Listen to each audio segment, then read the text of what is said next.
Hello everyone. Perfect. The siren started just at the exact right time, right when I started streaming.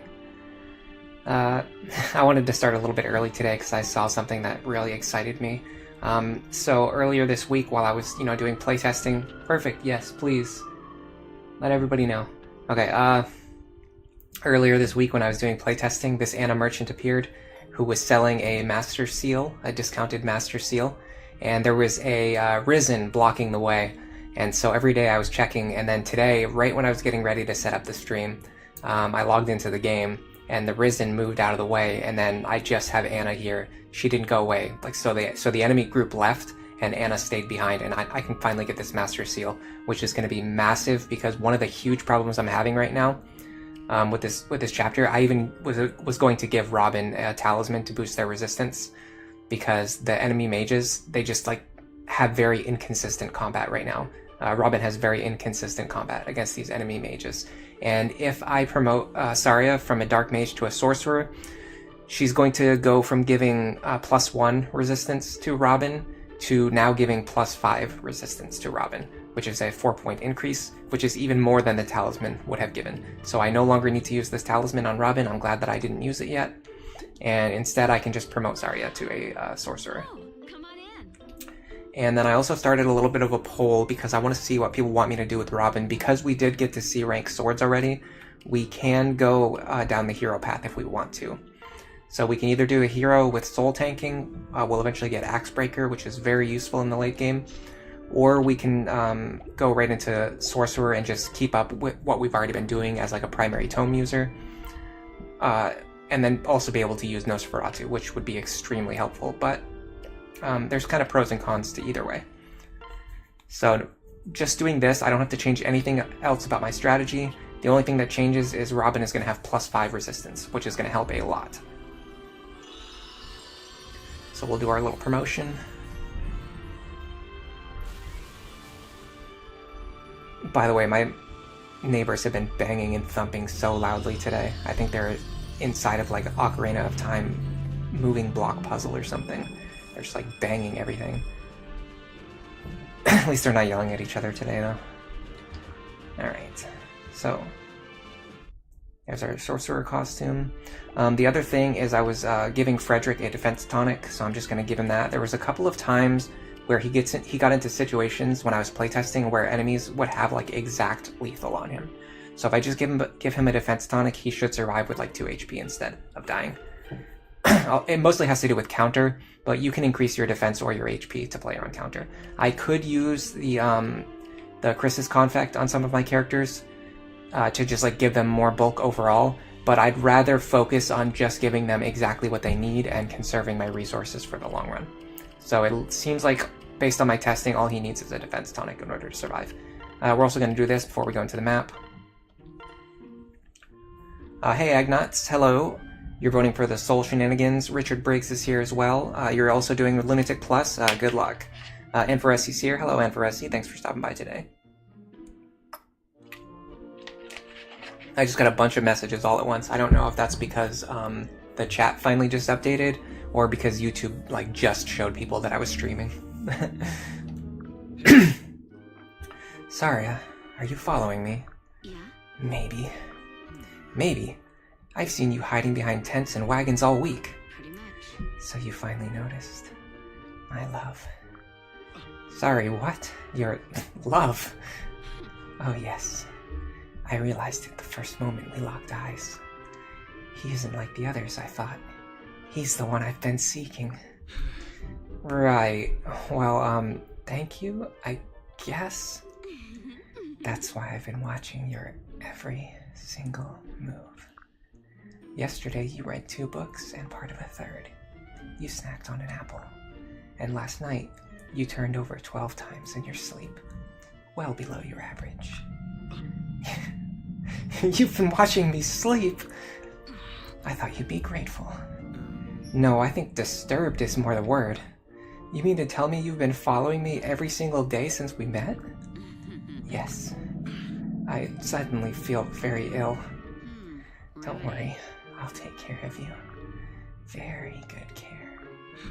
Coming from a normal friend, I'd probably be happy to hear that, but somehow when you say it, it's not quite so comforting. What? Is that someone you want, Robin? Someone normal? Well, I suppose that's to say Pretty much. all I needed to hear. Huh? Wait, Saria, stay here, where I can see you. Oh gods, this will not end well. That C support's going to help a little bit with getting dual strikes and stuff. We don't actually really need dual strikes. So one of the problems I'm having with this chapter, my testing has shown that I don't really have any issues with like damage output. Like I can get rid of these enemies with no problem. I'm not struggling with getting rid of the enemies.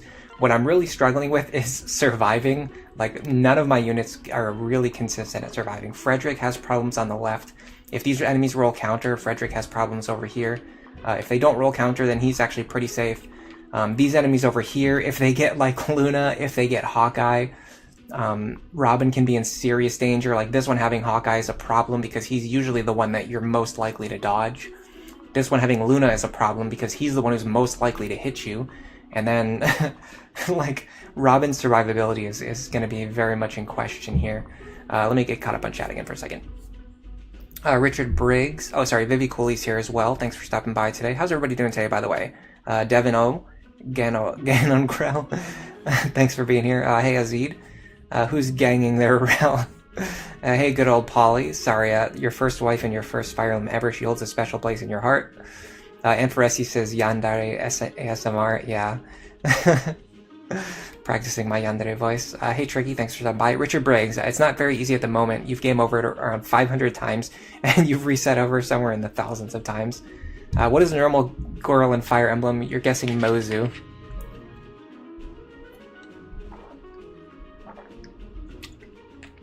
Sorry, I just love drinking water so much. I'll be like in the middle of reading a chat message, and then I remember that I want to drink water. You can't even say that because even Mozu stands out. Frankly, in most games, you changed your waifus from your favorites. So far, Lucina, Aversa, and Morgan with... Oh yeah, Aversa is good because you get Morgan with Shadow Gift. Yeah, Shadow Gift is pretty good. Alright, so here's the thing. So what you really need is you need one unit. I'm going to explain how to beat this chapter, first of all, like in a general sense. What you need is one unit who is capable of standing over here and fighting just a flow of incoming mage reinforcements, as well as the occasional wyvern. For our situation, we're going to be using Robin on the right-hand side. They can hold this right-hand flank almost by themselves, and there is no time pressure over here. You don't need to rush. You don't need to, like, there's no objective over here that you need to get, like, quickly. You just, you just have to be able to stand here and fight mages for 8 turns. That's literally all you need to do. On the left-hand side, you probably want someone who's capable of getting rid of this hero. If they have counter, it becomes extremely difficult. On the times when he rolled counter, I usually used Crom. You're probably going to have to use a rescue staff to get rid of at least one enemy over here, so we're going to showcase that later. But typically, the problem with the left side is that, number one, there's more time pressure, because you have to get to this chest before turn 6. I think it might be turn 6. We'll find out when we get there.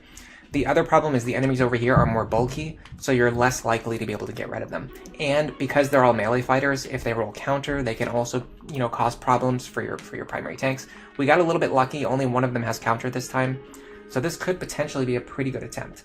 The next thing is that on turn 3, you're probably going to have to set up in a situation where you can answer the reinforcements coming out of these forts here, but ideally, by turn 6, you want characters standing on these 2 forts. So whoever your 2 characters are, we're going to have Robin and Saria standing on these 2 forts. You also want a character on this fort and this fort. The character who stands on this fort needs to be able to survive a round of combat with the fighter who comes out of here. So those are kind of your goals. You need turn 6, you need somebody who can stand here and who can survive getting attacked by this fighter. You need 2 characters standing over here who can survive getting attacked by a wyvern. And you need just anybody to just stand on this fort and block it. And before turn 6, we have to clear out these enemies. The next thing I need to do is switch my units around because I was getting the positioning wrong. So we're going to go like... no, we're going to go like this. This should be fine. We're going to switch these 2 around. I also came up with an idea. I was thinking about using Sumia on the right-hand side. The reason is because There are no reinforcements in this game who spawn with wind tomes or arrows. So if I could get rid of this guy right here and this guy right here, then Sumia would be completely safe on the right-hand side. The problem is I don't know how to get rid of them quickly enough. Your strategy with the mages was very lazy. You used Superior Jolt. Oh, I would love it if I had Superior Jolt right now. What's even good about Shadow Gift? What classes would you want to use Dark Magic in? Sage, Dark Knight is pretty good too. Hinata's son has a pickle thing going on. Gender Bent Stall would be pretty normal, yeah, that's true. I don't think we're going to have Chrom killing Gangrel. I think Sumia's going to do it because we need to get her as much experience as possible. We need to get her 6 more levels still. Alright, let's just jump into things. Hold on, I want to save my positioning. No, don't start. I want to save my positioning. Alright, now I want to start. Stall's normalness is so high, he ends up standing out because of his normalness. Stall is more normal than Hisame. Yeah, Hisame is at least like a weird, like goofy samurai, I guess. Alright, so because this guy does not have counter, that means Frederick can kill him this turn. So in order to do that, what I've been doing is... Yes. What I've been doing is this. Pair up here. Oh my god, stop banging, please. We're gonna go here. We're gonna go Steel Lance. We're gonna unpair. Then we're gonna have Sumia fly Pan over and give Pan to Frederick. This also makes it so that Sumia and Cordelia are free next turn, which is very important. Next, we're gonna have Saria pair up with Robin. And I want Maribel to use the Ward Staff on Robin. I don't know if I need it anymore because I'm getting +5 resistance from Saria now, but every little bit helps. So we're going to do this. Then we're going to have Robin move as far as possible. I think this is okay. Let me double check. Yeah, this is okay. So we're going to have Robin move as far as possible. Then we're going to have...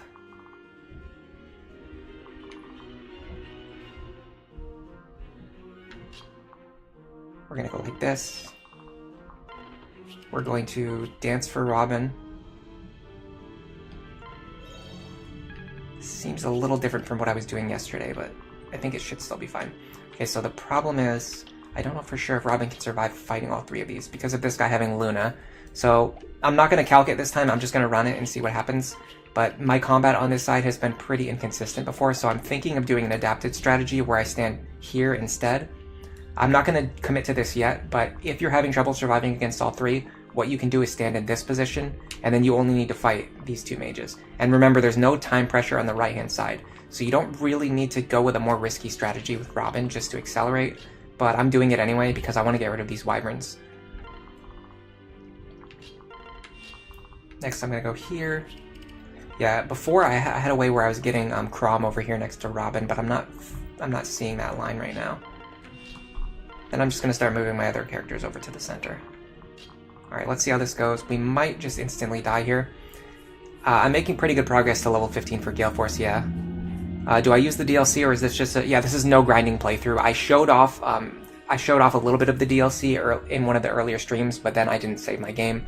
I just reloaded. So I have not done any grinding. I haven't used any DLC items, no DLC seals, nothing like that. This is showing how you can beat Lunatic Plus without any grinding and without having to use Robin Lowman strategies. Let's see. Working on our units. Yeah, you still nearly get... so this kind of is a front-loaded risk strat.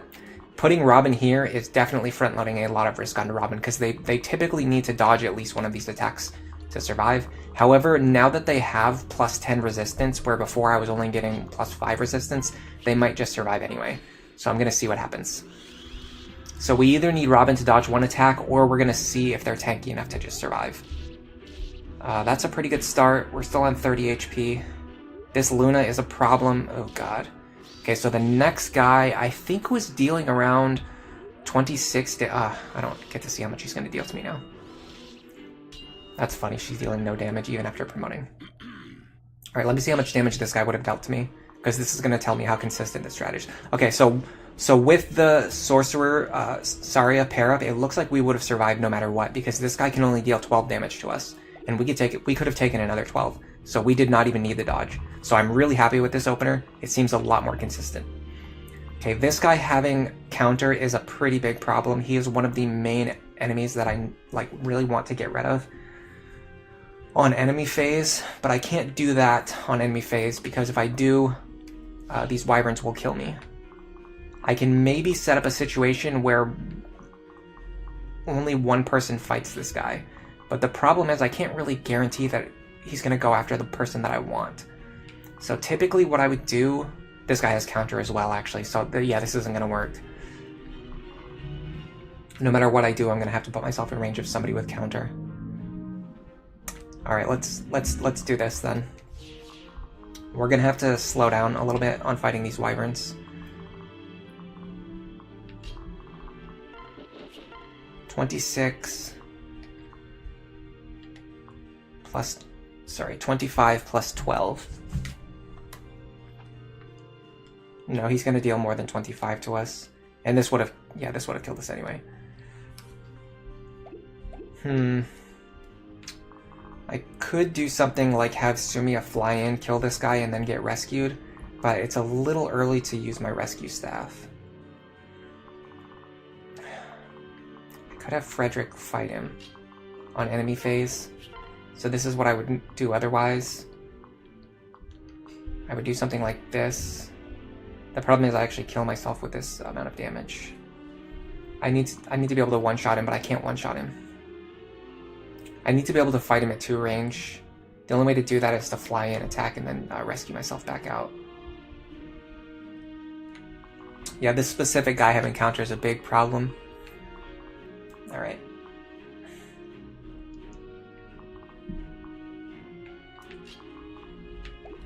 I believe... I want to make sure I'm not in range of any wyverns here. Yeah, this square should be safe. This is out of range of any wyverns. Can Lonku get the job done? We can at least... I'm actually going to use the Alm Blade here. And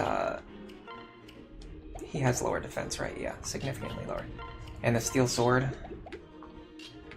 I'm going to go here.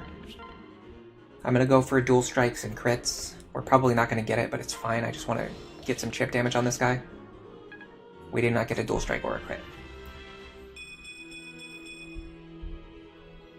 Because ward buff is -1 resistance now. Yeah, we actually would have only taken 11 damage, you're right. Fred has 20 defense. Actually seems kind of maybe a little bit low, doesn't it? But yeah, getting him to level 12 is pretty good. And scale up Jagan to Seth. How useful is Fred? I think Frederick and Seth are the 2 best Jagans in the entire series. It basically comes down to your opinion, which one you think is better. Seth dominates. Seth is like... how do I explain this? Seth does a much better job of just like dominating every single enemy in Fire Emblem 8. There's like no enemy who poses any threat to him whatsoever. On the other hand, the enemies in Awakening are so dangerous that Frederick is like your only character who can safely fight them. So it depends on whether you value a character who like defeats every enemy or a character who is like the only person capable of fighting the strongest enemies. Because those are like the 2 different qualities that they have essentially. I have no real guaranteed way to kill this guy, but I do have Olivia. So what I'm gonna do is I'm gonna use my Flux Tome. I should be able to deal at least chip damage to this guy if I get dual strikes, and then I'm gonna go for Elthunder crits. Probably not gonna get this. Yeah, that's okay.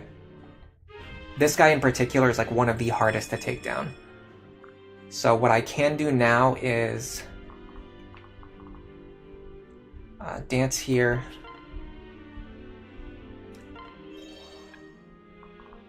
And then I have to heal back up.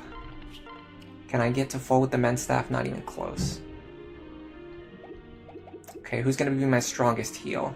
I think Anna's my strongest heal anyway, right? Yeah, so okay. I'll just heal for as much as I can. Now, this guy will be able to reach me, and he's going to use a short axe. I have really nothing to worry about from him. I can actually switch back to my Winds Tomes. I could even have Saria fight him if I wanted to. But I'd rather have Robin gain some experience right now. because I want to promote them either to hero or to sorcerer. It looks like people are split 50-50 on hero versus sorcerer right now, which is crazy. Sacred Stones is like basically playing Awakening's hard mode. It's actually, I think Sacred Stones is the easiest game in the series. Somebody said that Birthright was the easiest. I totally disagree on that. There is no way Birthright is harder than Sacred Stones. Sacred Stones is so easy. I mean, it's not even like a bad thing either. Like, it's fine. Like, being easy is okay. All right, I'm pretty strongly considering using a rescue staff here.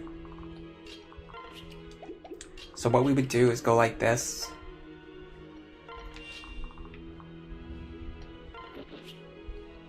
Let me see what else she would be in range of, or if there's a way for me to get out of range of, like... Okay, so if I stand here, the problem is that this guy would still be able to reach me. So no matter what I do, whoever kills this guy needs to get back out of his range, like immediately afterwards. I'm gonna go Steel Bow and Wind Tome, right? No, I'm gonna go Javelin, because I really need to kill this guy, so the 2 extra points of damage might matter. Okay, didn't matter at all, I just crit him. Now we're gonna use, I think Libra should be able to reach from here, but if not, I can, oh perfect, I can just barely reach. So I'm gonna pull these 2 back out. They get pushed to the right, which I don't like. That's the last spot that I possibly wanted them in. Now we're going to start using our other units to start unpairing our characters. This is one of my favorite rescue strats. For some reason, I have never seen anyone else use the rescue staff this way. What you can do is you can run in, especially, it's probably the best way to play around counter. You run in, you kill an enemy with counter, and then you just like run back out, and then you're just like totally fine. Or you use rescue staff to pull your character back out. You can do the same thing with Gale Force too. Okay, so I want Fred to fight this guy. We've got enough speed to not get doubled. I also need Fred to start moving to the left, so I'm going to put him over here. We're going to go Beast Stone and Steel Lance, that's fine. We need to start unpairing characters now.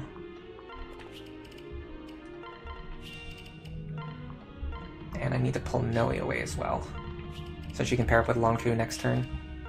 Alright, where do I want Cordelia? Honestly, this guy here is going to be a massive problem, so I think I want Cordelia over here. She'll also give a bonus to Frederick, which helps. Next turn, we're going to have reinforcements to deal with. Ryoma is basically Seth as well in that game, but the main problem is, like you said, he joins from Chapter 14, which is a lot later. And yeah, he's not as centralizing as Frederick, in my opinion. Like, Ryoma, he doesn't have the early ability of Frederick or Seth. And unlike Frederick, he's not really as essential to Birthright. Like, I've beaten Birthright without using Ryoma before. He's just not that essential. Let me make sure I didn't miss any big messages. There's a lot of chatting today, so like it's fine. It's fine if you guys chat with each other. I just can't read like every single message if people are talking to each other in chat. Okay, 23 we can take. There we go. Kill this guy. Alright, so remember there is no time pressure on the right hand side. There's gonna be 2 mages who are gonna come out of here. Robin can fight 2 mages like with no problem at all. We could even do something like does this guy have counter? Yes, he does. We could do something like Arc Wind, Arc Thunder. So if I heal Robin right now, I can use Anna for this again. If I heal Robin now, I can go here. I can take this guy out. And then I can fight all 4 mages that are about to spawn. The reason is because all of the mages that come out of here are unpromoted. So they're only going to deal like, let's see, 25 minus 20. Yeah, they're going to be dealing like 5 damage, like maybe 5 to 7 damage each. And maybe like if both of the ones that come out of here both have Luna, then we might be in trouble. But also keep in mind these guys have like a 30 to 40% chance to hit us. So we're pretty likely to dodge a lot of these attacks. We're pretty likely to only take like 5 to 6 damage. We'd have to get extremely unlucky for Robin to die here. Alright. So the good thing now is any action that we need to do over here. So this is the most problematic fort, is this one right here. We need to make sure our characters stay out of range of this fort. However, Longku should be fine. The problem is I need to make sure the sorcerer who comes out of here can't attack Maribel. Okay, so if I put Maribel here, she can full heal Long Ku. Or at least heal him up. Now, ideally, I want Long Ku to come over here and take out this Wyvern by having Noe move him across. I don't know if that'll be possible, but it might be possible. I also need to get rid of this hero right now. How hard can Frederick hit him? 24 is not enough, plus I'd get hit with Vantage Luna. I might need to have Sumia take out the hero. But in which case she will be in range of this fort, I think. Right here is not in range of the fort. So if I can get Sumia to attack from here.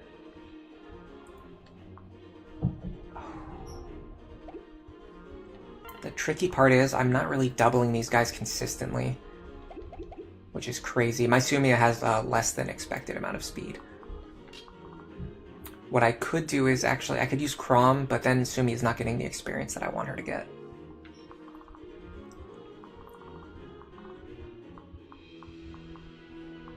Here.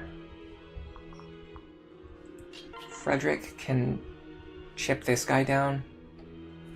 I should have brought the Volant Axe with me. I thought about doing it too, but I just didn't. I can't use the Worm Slayer on this guy because if I end my turn here, the enemy who comes out of this fort might have counter. And then Frederick would kill himself. I can use the Hand Axe, but this guy's going to take pretty minimal damage. He's going to be taking 7 damage per hit. I would have to really rely on Pan to get dual strikes, and even then her dual strikes aren't dealing that much damage. I could flip it, I could have Pan attack, but that doesn't really work, because then I have to fight the guy who comes out of this fort. You think Fire Emblem 12 is harder, Awakening Lunatic and Lunatic Plus is harder? No, Shadow 5, yeah, H5 isn't the hardest, yeah. FE12 is harder, Awakening Lunatic is harder, L Plus is harder, yeah. I mean, H5 is pretty hard, but the mechanics are so basic that it can't really be as hard as some of the more complicated games. Is there any way to get... So the problem with this turn is it's very difficult for Olivia to dance, because there's always going to be enemies coming out of these forts. So wherever Olivia ends her turn needs to be like way out of range of these guys, and that kind of makes it so she can't really dance for anybody who you really need her to dance for. What I could do is just do this. It's a minor thing, but it makes use of both Olivia and Maribel. Excuse me. Alright, let's start with this, because I think we have to do this. So we're going to go here.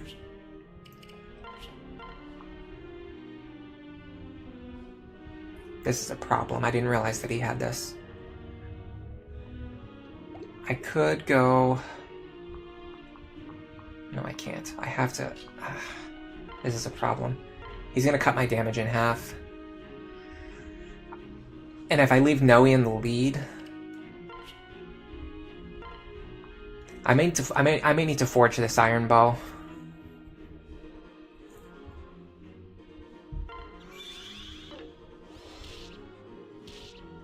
Yeah, that's a huge problem. That is a huge problem. I have to get rid of this hero, and I have to get rid of this guy. And I have to get rid of this guy.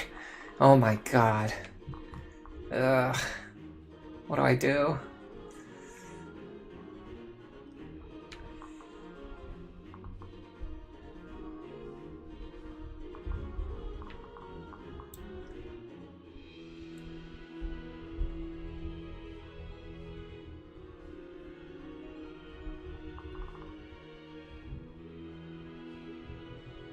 Gregor's way out of position too. But he needed to be. Yeah, this attempt feels kind of scuffed. I can't end my turn there. I can do... I can't have... The problem is I can't have Chrom attack... Like, I need Sumia to attack all 3 of these enemies. I can't even have her attack 2 of them. She can only attack 1 of them. I'm not seeing the solution yet. I think I need to get a Volant Axe for Frederick. That would make a huge difference. Like, I could have used the Volant Axe right here, The other problem is this guy having Pavis and this one having Aegis. Like, if these were swapped, this would be perfect. Like, Lonku could have taken out this guy, Frederick could have taken out this guy. But now we can't do either. We can't take out either one of them because they both have the exact skill that counters what I'm trying to do.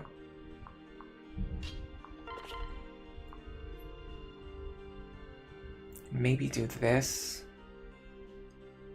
This guy doesn't have counter, right? No. Okay, hold on. I might have something. I might have an idea. So we're going to go here. We're going to finish this guy off.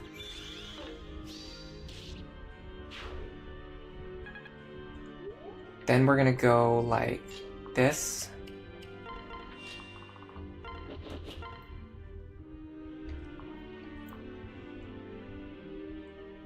This should be fine. We just need Crom to dual strike once. Okay. Now we can have... Can Libra survive a round of combat against the fighter? Can she? No. Okay, so the problem is the hero is going to attack Lonku and kill him.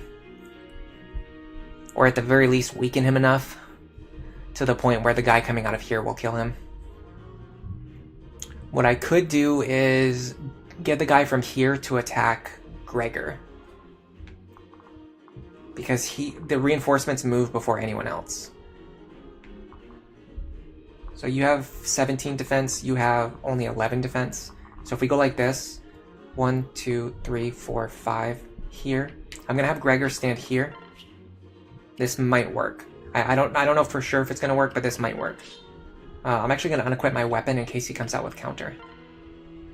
Then I'm going to... I need Cordelia to actually back off.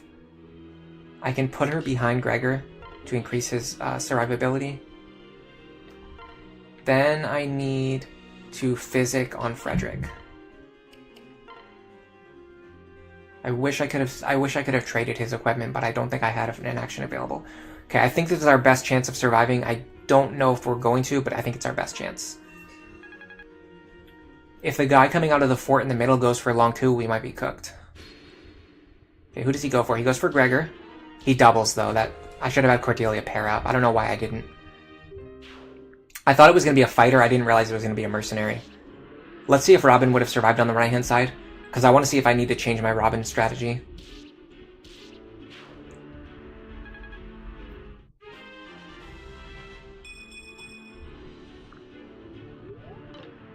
It looks like Robin would be completely fine over here on their own. I don't know if Lonku would have died there. Let me check. I think Lonku would have survived too. So yeah, all I needed to do, my strategy actually worked, but I thought a fighter was coming out of this fort, so I didn't pair up. If I had paired up, Gregor would have survived there, and we would have actually been totally fine this turn. Unfortunate. Yeah, we need to... Yeah, thanks for the reminder. I need to put the Volant Axe on Frederick for next attempt, because it's going to give me a lot more freedom with taking out these wyverns. And I want to give the Wormsbane to somebody else. Maybe Lonku. It sounds weird because he already has access to arrows, but number one, his sword rank is a lot higher than his bow rank. And number two, it gives him the option to play around Aegis. Like, if the enemies have Aegis, then it cuts the damage from his bow in half. But then he'll still be able to kill those wyverns with the Wormslayer. So I think that's a good idea. We're going to give him the Volant Axe. It's really crazy how good axes are in this game. And I'm thinking of forging... I'm thinking of maybe forging this iron bow. But the thing is, if the enemies roll Aegis, then we're just going to use the Wormslayer anyway, so we might not need to do that yet. Let's try to recreate what we just did. Looks like people are switching over to Nosferatu. All right, let's see what opener we got this time. Okay, so this time this guy has counter. That's usually a little bit, makes things a little more difficult. Actually, almost all of these guys have counter. We might not be able to get through here. This one right here having counter is honestly a huge problem. Yeah, it's really nice to have an alternate weapon. All right. Because this guy rolled counter again, and like this guy also has counter, I'm gonna reset. If you're ever going to reset on this map, it's going to be for these enemies on the left having counter. Specifically, like I'll show you when I get back into the map. Let me make sure I saved my weapon changes. Yes, okay. Specifically, this guy right here having counter is a huge problem. If this one has counter, it sucks, but it doesn't make the map unwinnable. But if this guy has counter, it really slows you down. And if both of these two have counter, it just becomes a massive problem. This one having counter is not a big deal. Actually, we got kind of lucky. We did not get any counter. So this might be the winning attempt. No dangerous skills here. This is a little bit dangerous, but not too bad. This shouldn't be too bad. Oh my god, they're drilling now. Come on, guys. Do you have anything better? You know what's weird is I specifically set my stream time on Saturday mornings because this is like when my neighbors were usually like never around and never made any noise. And just like the last couple weeks in a row, they've just been like non-stop, like being obnoxious. Okay. We're gonna go here. Another opener you can do is you can actually use Olivia to boost the movement of your flyer and have Frederick fly like super deep into enemy territory. That's usually better on Lunatic mode where they can't roll counter. In this case, we got kind of lucky. None of them rolled counter, so we could technically like pivot to that strategy. But I'm going to stick with the strategy we've been using because I think it's pretty consistent. Sorry about the drilling. There's literally nothing I can do about that. I got to be careful about this. No, this guy doesn't have counter. Right. No counter. Okay. So we're going to go here. We're going to do the same thing over here. We're going to pass Pan over. Time to drill, yeah. It's probably one of my subscribers, you're right. They want to be featured on the stream. They're awesome drilling action. Yeah, them having counter just slows down your momentum. Does the game have Lunatic ++? No, it doesn't, thankfully. I would probably enjoy it, but it would probably also drive me crazy. Okay, so I think my mistake is I'm supposed to have Lonku here and Robin here. That's what I was messing up, but oh well. Pair these two up. It's not actually a huge deal. I'm gonna do Ward here. It would be nice if we could just get them one more tile forward, though. But let me do it this way, then. Because Olivia's not... We already determined Olivia's not going to have a lot of activity on the next turn. Yeah, it looks like I can get Chrom over there. So let me do this first. Let me get Chrom over there. Here. Then I'm gonna do... Because I only need Robin to go forward a couple squares. So I can do this. Go here. Dance here. And this is also going to allow me to unpair Olivia, which is going to give me much more freedom next turn. I'm going to use the Elf Undertone, because I want to shred through these mages if possible. I don't want to leave any of them alive, or if I do, I want them to be as weak as possible. Then we're going to go like this. This is going to allow us to unpair. Perfect. Much better opener. I can switch the position of these two to gain a couple of extra steps. Alright, let's see how this goes. We should be totally fine here. I love the fact that Frederick is doubling mercenaries. Alright, this should be fine. I think we guaranteed survive now. Nice dual strike. Yeah, we're so safe. We're gonna level up soon too.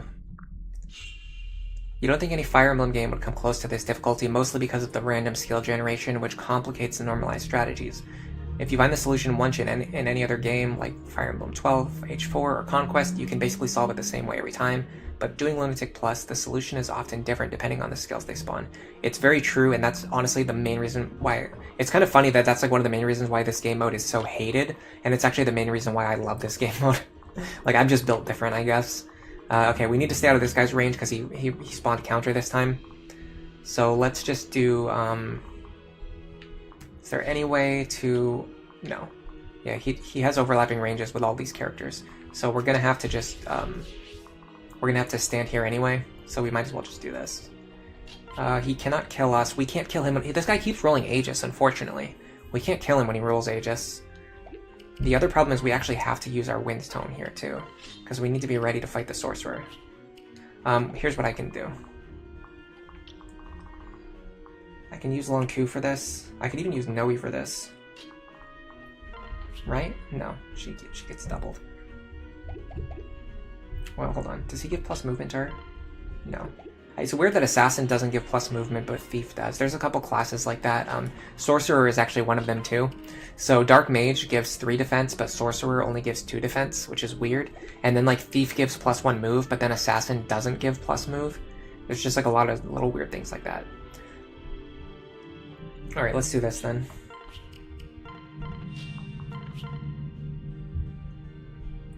Should be fine.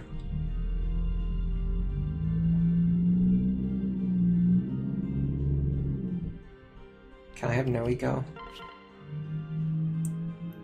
I'm gonna be dancing for them anyway, right? And if I get the dual strike here, I should kill this guy before he can attack me. Oh, I didn't. Okay. Math is hard, guys.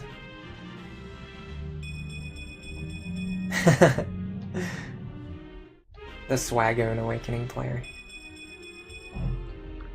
Those are some good level ups too. Alright, so what I'm going to do now is I'm going to dance for this pair. That's going to allow me to put Lonku back in the lead and take out this guy.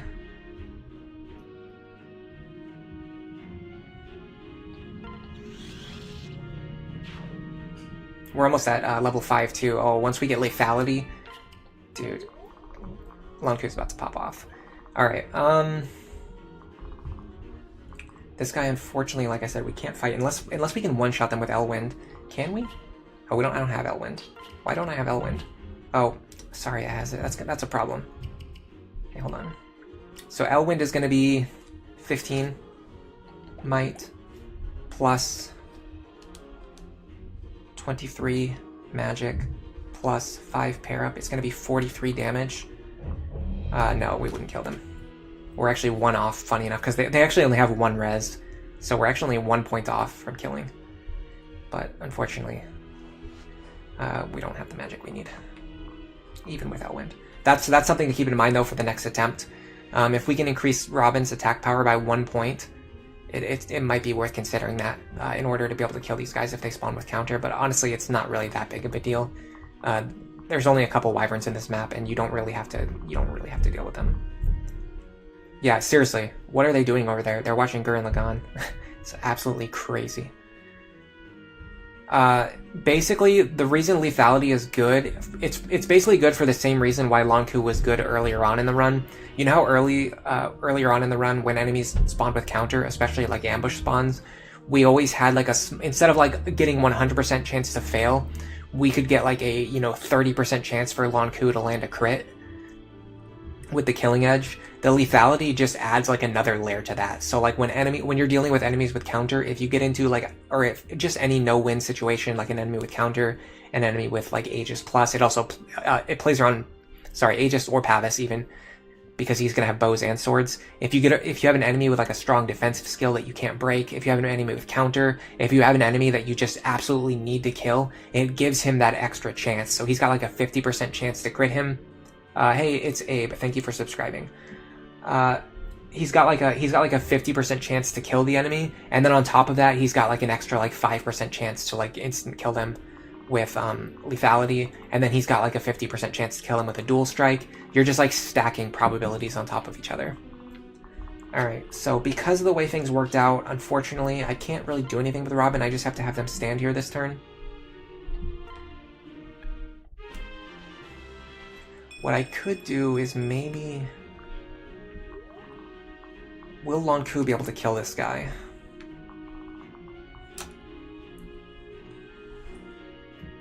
We're gonna have 18 plus 15 plus 4. We're gonna have, no, 18 plus 15 plus... We're gonna have 37 damage minus 14 defense. We're gonna deal 23 times 2. We're gonna deal 46 damage to this guy. So Lonku guaranteed kills this guy. So let me move Robin over.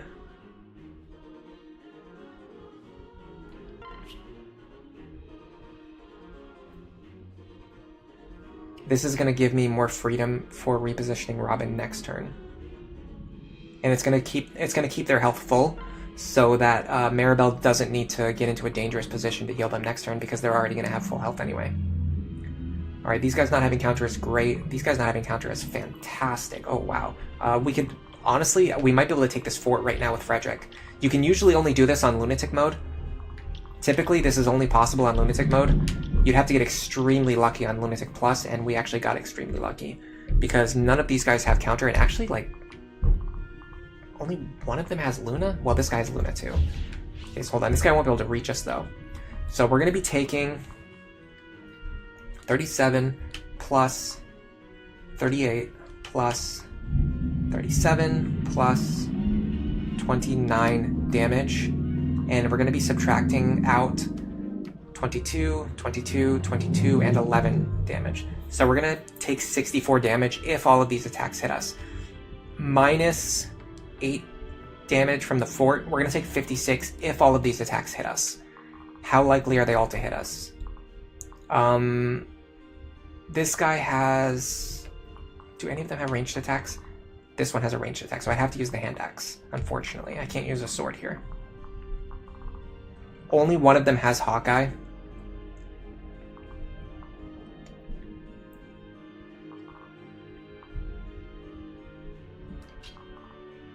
I'm a little bit tempted to risk this. What are their hit rates like with the hand axe? 49, so he'd have a 29% chance to hit me. This guy would have even less. Yeah, Frederick only needs to dodge one attack here, and the enemies have less than a 1 in 4 chance of hitting him. So they would need to win 4 consecutive 25% chance coin flips in order to kill Frederick here. I'm going to take the fort. It's a huge momentum shift if you can take the fort right away. What if I use a sword and just not counter the one guy? Awesome, Gaius Confect. I really want to get rid of the wyverns as soon as possible. That's the main reason. Getting rid of these wyverns as quickly as possible is a big part of the goal because they have such a wide range. Like, look how much range this guy has. Now imagine him standing up here. He'll be able to threaten all of these squares. It's gonna limit the amount of space that Olivia can cover. It's gonna limit the amount of space that Libra, Anna, and Maribel can cover. It just kind of screws with everything. It's just not worth it. And if I can take this fort right now, I don't have to deal with a reinforcement coming out of here next turn. I'll only have to deal with this enemy right here. It's going to be a massive difference between what we saw last time. Additionally, I can actually pull some of these enemies away from Frederick, potentially. So what I could do is I could fly Sumia over here. I want to make sure she can take both of these attacks. 37 plus 37 is a lot. That's 74 damage. She's going to have 17 defense. She's going to take 40 damage. She actually survives on this, and that's only assuming all of their attacks even hit her anyway, which they might not even. So I'm going to do this. I'm going to pull these guys off of Frederick. I'm going to use the Wind Tome so I don't get Weapon Triangle disadvantage, and so that I deal more damage to the Wyvern anyway.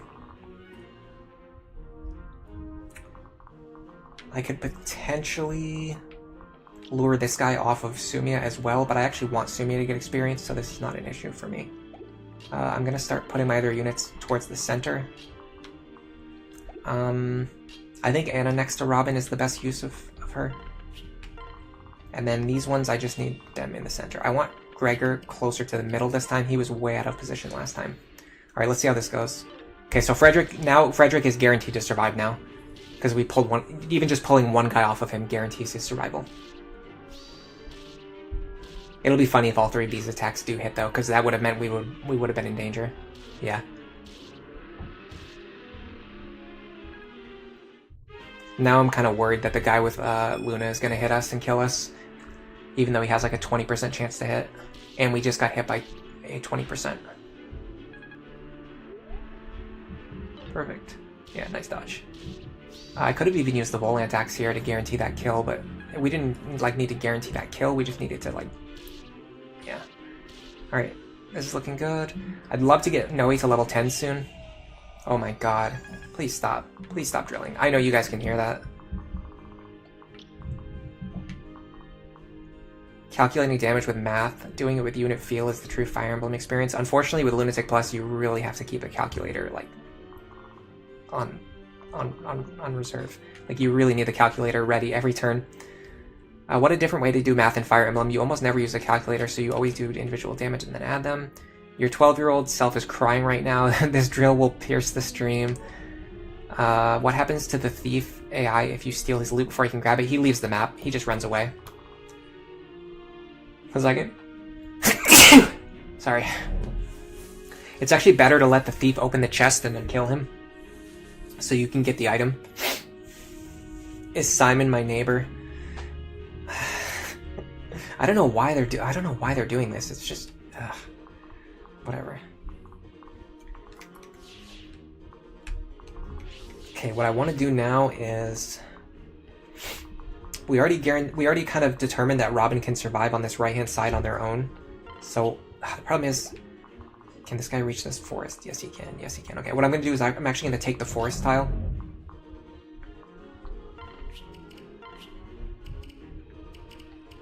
I'm going to use Flux here.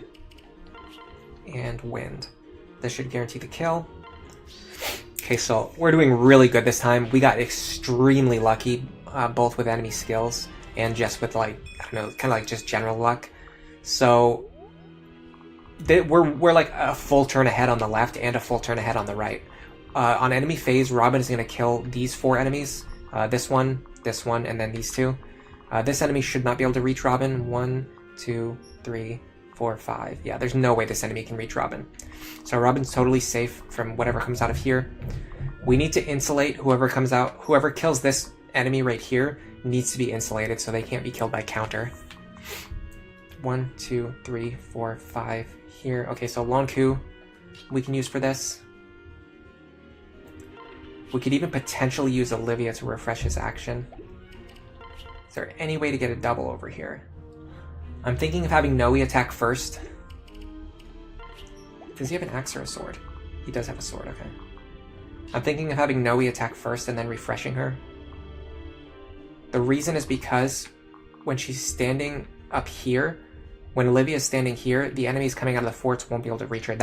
This is the value of blocking this fort right here, is that it allows Olivia to actually get in on the action. Like, Olivia can stand here and she'll be totally safe, which is a huge difference if we weren't blocking this fort. So 12, 16. Having Noe attack first will allow me to use a potential dual strike with the Alm Blade. So I'm going to go like this. Okay, we didn't get it, but that's fine. I'm going to use Gregor for this, because he's not really useful for anything else this turn. I'm going to go here, we're going to dance. We really want to get this kill.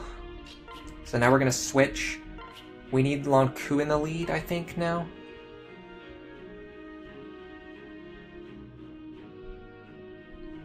Actually, I'm not sure. Why don't we just leave Noe in the lead?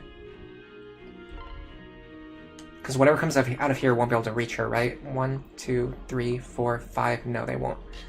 So, in fact, we don't even need the Alm Blade. We can just use the Iron Bow for this, right? We're going to deal 8 damage plus 16. This will kill if we get the dual strike. Okay, we got it. And that's more experience onto Noe, which is good because we need to get her to level 10 soon. You ever thought about the Dark Knight Saria pair-up? Yeah. It's really good. I've used it before. Alright. Now we could potentially seize this fort this turn with Sumia, and then just have her fight this guy on enemy phase.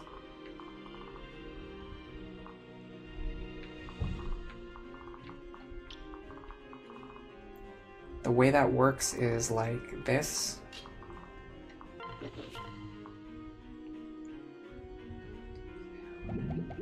My only concern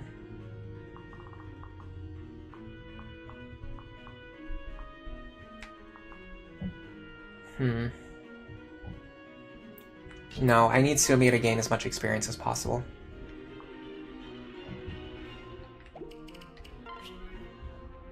I'm gonna switch to the bronze bow this turn. We don't need a lot of extra damage. Nice. Yeah, we need as much experience as possible on Desumia, so I'm gonna do this. I'm gonna have her fight this gun enemy phase, and then this one shouldn't be able to reach her. Yeah, so this enemy won't be able to reach her.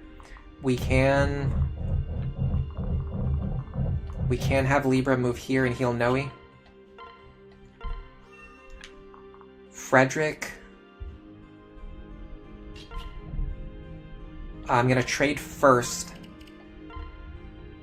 and then unequip my weapon, so that if this enemy coming out of the fort has counter, I won't kill myself. Then we're going to have these two unpair, so I have more actions available next turn. Okay, is there anything else I need to do on the right-hand side? I need to make sure that Anna will not bait out any of these mages. So I need to have her back up. And I need to make sure that Maribel's not in range of anything. I think she's fine. Right here should be safe.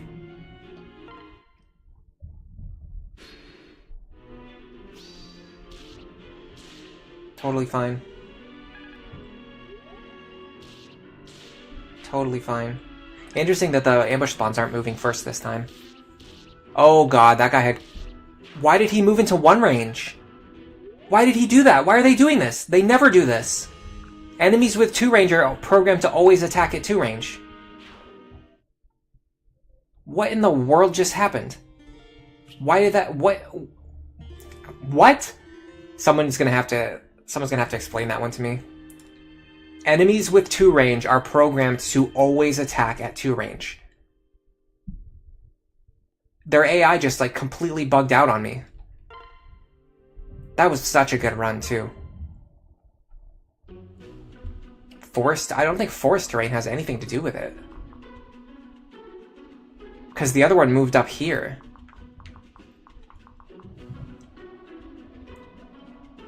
Yeah, that was nasty. Hey CW Denton, thanks for stopping by. If only this game had the Fates reclassing a child units mechanic, you're sure there would be more runs for it? I don't know. I kind of like them. I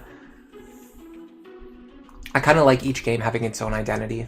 I do like the way Fates does things, but I also like the way Awakening does things. I wouldn't like it to change. I guess I could see why he would move on to the forest to increase his defense, but the other guy moved to the north of me, which made even less sense. Well, like, why would he do that? You know what I mean? That makes even less sense. The only thing I can think is that, like, once this guy did that, it, like, broke the other guy's AI, and then he chose to, like, also do that. Maybe he was, like, also trying to move on to the forest tile, even though it was blocked. I honestly cannot wrap my head around what just happened. That was complete nonsense.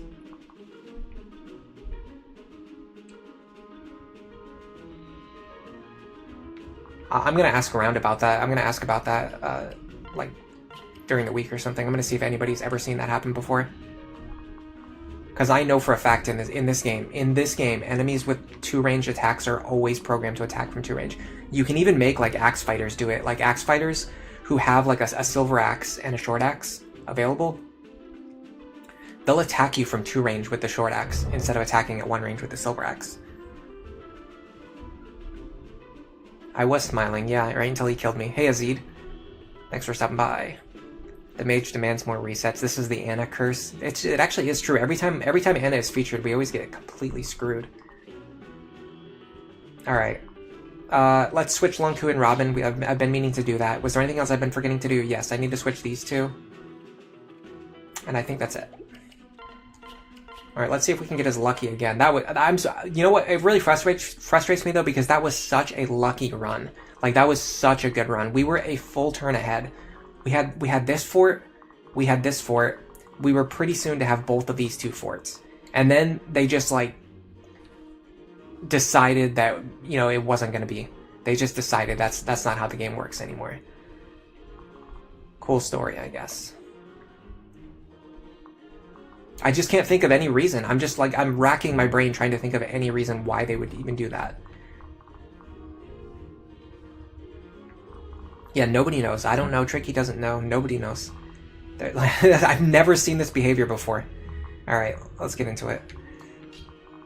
Hold on, I need to actually check this guy. I'm like so flustered, I can't even think about what I'm doing. Kind of lucky left side RNG. This guy having counter is a problem, but it's not unwinnable. It just means you have to use a rescue staff to get rid of him. But I'm fine with doing that.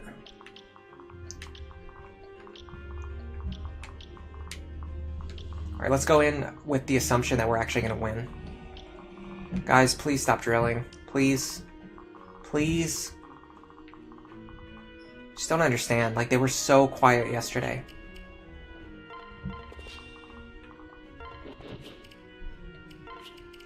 Alright, go here. Here. Transfer. We're totally fine on this guy. Got no problems there.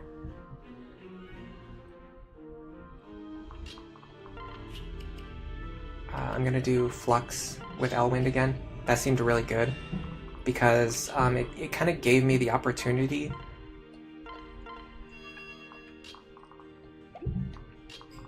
Yes, okay, this is correct.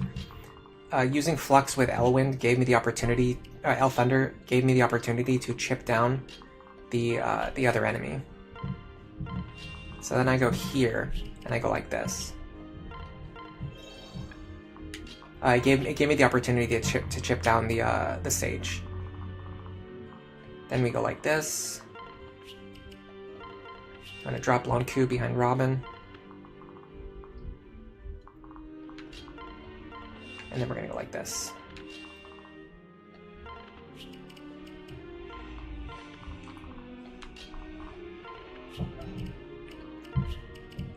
Okay, let's see what happens. At least our opener is consistent now. Honestly, this whole week I've been struggling to make this opener consistent. Just getting that Master Seal onto Saria. It's so crazy how good like the pair-up system in this game is in terms of like making units better and more viable. Like, just changing Saria's class from Dark Mage to Sorcerer actually made my entire combat more consistent. Even though she's not in the lead, even though she's not the one quote-unquote like fighting, she's actually contributing so much to this battle right now. By giving Robin that extra resistance, it just completely changes my entire game plan for this whole map. Alright, this guy doesn't have counter this time, which is really good for us. What I can actually do is I can start to chip these guys down.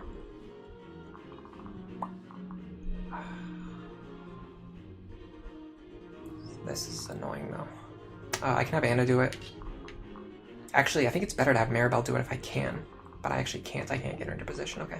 Well, then we'll just have Anna do it. So we're going to heal Robin up. Then I want to put Robin over here. We're going to use our Wind Tome setup. This is going to allow us to get rid of this Wyvern and this Mage on this turn, so that's good. I want Lonku to get rid of this guy. Although I just noticed he has Aegis, which is not ideal. What about Noe?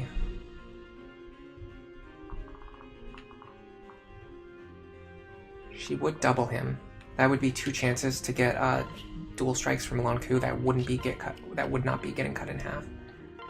I think this is okay. Let me double check. 29.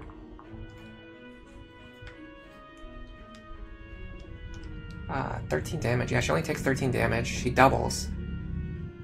So her damage is not really what we're concerned about. What we're mostly worried about is getting dual strikes from Lonku, which should be doable. Okay, this turn, 37 plus 37. Nope. Minus 22 minus 11 is 41 damage. It actually just exactly kills Frederick. Did I give him the defense tonic? I gave him the defense tonic, but he's still dying with exact damage. Why is that happening?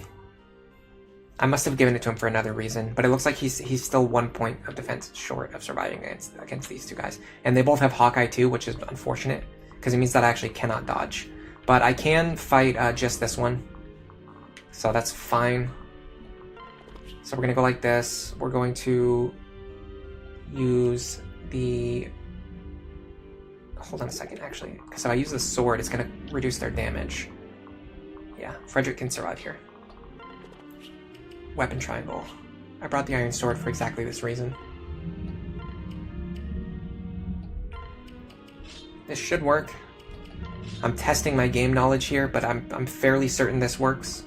In fact, I could just use the Worm Slayer. Oh, of course, I got rid of the Worm Slayer. This is the one situation where having the Worm Slayer would have actually been good, but oh well. So even though these guys have exact lethal on Frederick, they're going to lose a couple points of damage because of weapon triangle disadvantage, so he'll actually survive on just like a couple HP. We could also pull this guy away with Sumia, which is actually what I'm going to do anyway. So let's do that. Let me make sure he doesn't kill her. 37, no, he'll never kill her. In fact, we might kill him without being paired up, right?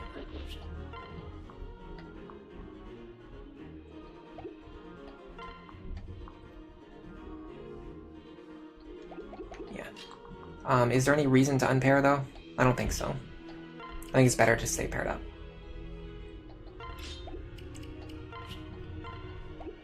So we're going to be banking on mostly dual strikes to get this kill.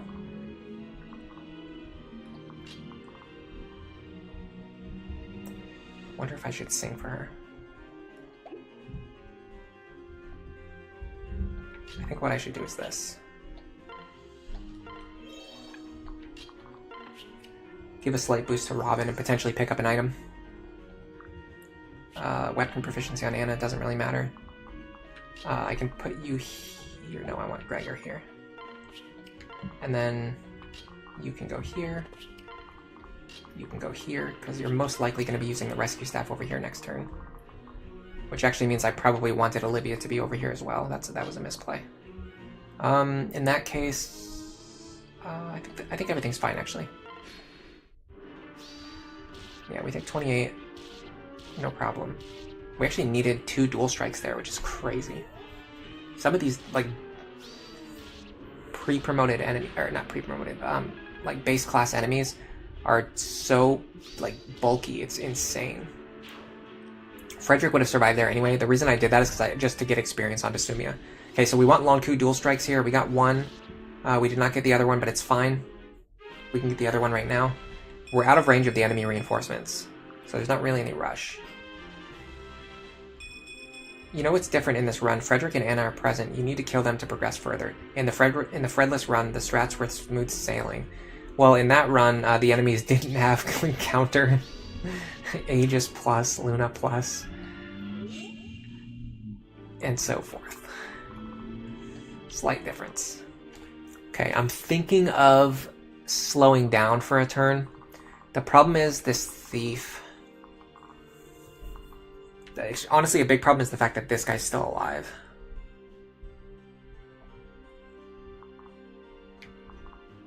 I can have Frederick fight him, actually. I can even have Frederick fight him with the Volant Axe. Does the Hand Axe kill? No, the Hand Axe doesn't kill, so I actually want to use the Volant Axe here. Okay, hold on. I got an idea.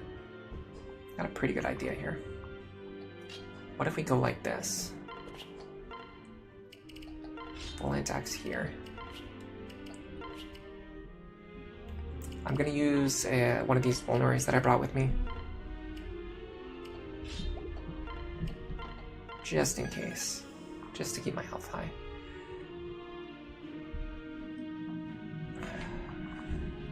I might be able to physic on Sumia. I can. So what I want is to get her over here.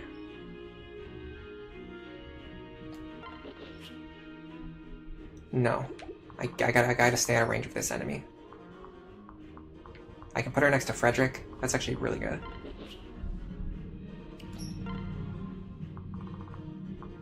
See, this guy being alive right now, look how much space he covers. He causes so many problems. It's unbelievable how much problems he causes. Okay. These mages, they cannot reach Noe.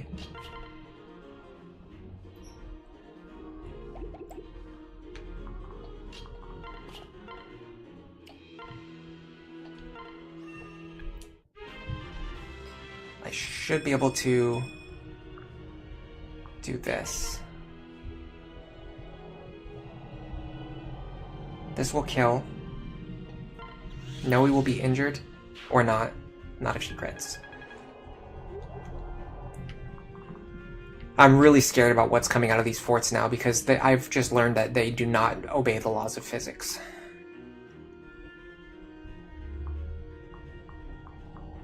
Okay, I need Robin in this position, I think. I want Robin here.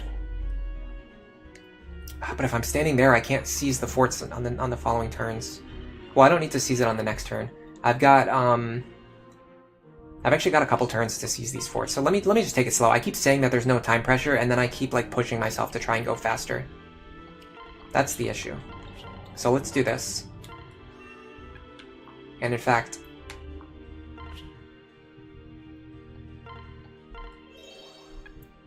they won't be able to reach Anna. Yeah, let me start regrouping my other units up here. Okay. So we're going a little bit slower this time, but I think it's actually going to be much safer. I think I was rushing too much. I was trying to rush too much when I didn't really need to. Especially on the right side where there's no time pressure. Nice. More experience for Sumia. Okay. So here's the thing. We need to be ready to kill this thief next turn. We need to have a unit who can reach this square and kill this thief next turn. It's most likely going to be Sumia. I'd also like to clear as many of these enemies as possible, but that's very difficult to do. We also have to be careful because there are going to be reinforcements spawning from here. So we can't back up too much either. We can't move too far forward and we can't back up too much. The good thing is nothing comes from these forts anymore.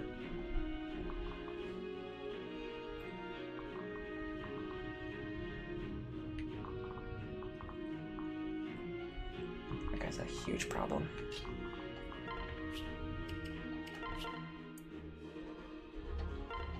Dual strike. Oh, crit works too. I love my crit machine. Okay.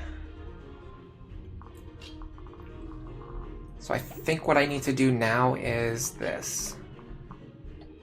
This is kind of inevitable. You have to do this at some point. Crom doubles her. Sorry, Crom doubles with her pair-up bonus, and he gets 2 chances to dual strike here with the Ephraim's Pike. If this guy rolls counter, you just kind of have to do this. There you go.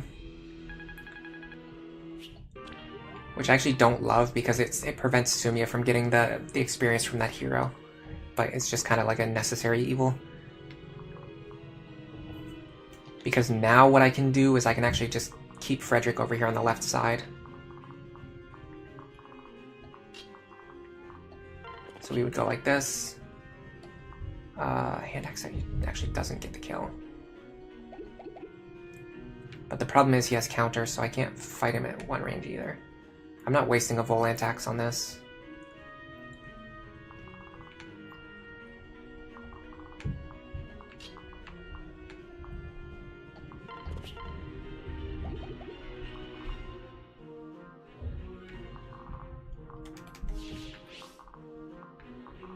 Where's Olivia? Okay, hold on, I've got an idea. I'm going to... I was going to use a rescue staff to do this anyway, so I'm going to start with this.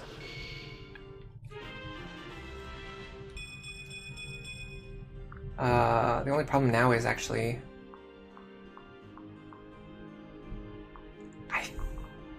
if this is the hero, I might be in trouble. I think the hero comes from here. I think the hero comes from here. Let me check. I don't know why I don't have it open already. Oh, hold on a second.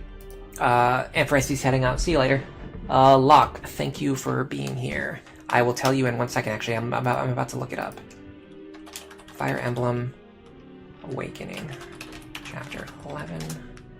I'm actually checking to see what enemy's going to come out of this fort, but while I'm doing that, I'll check to see what's exactly in each chest. I believe one of them is a rescue staff, which I really want, and I think the other one is a bullion. And the answer is... no, sorry. One of them is a Bullion, the other one's actually just a Goddess icon. But the Bullion is the one that I really want, and that's the one that the enemy's going for right now. So you really have to stop him, because otherwise you lose 10,000 gold, which is a lot.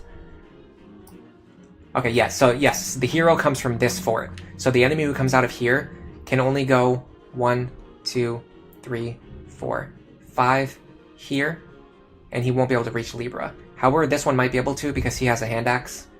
1, 2, 3, 4, 5, here. Yes, he actually will, but him and Libra are just going to trade attacks with a hand axe. So we'll be totally fine. What I wanted to do was this. Go here, switch, dance, go here, and then like this. This is going to allow us to get rid of this guy. I should have had, when I came over here, I should have had Maribel trade and get the Master Seal. That was a misplay. Having Maribel promote in the middle of this chapter can help a lot. And we had the potential to do that. I'm just gonna go for Javelin shots here. And dual strikes. Yeah, perfect. Okay. 1, 2, 3, 4, 5, 6. Okay, so we definitely have Sumia in position to intercept this thief next turn. However, I'm going to move Frederick forward as well. Do I want to do that, or should I have Frederick hang back to fight these enemies? Well, no, because we don't know if they're going to spawn with counter. If they spawn with counter, then Frederick might be in trouble.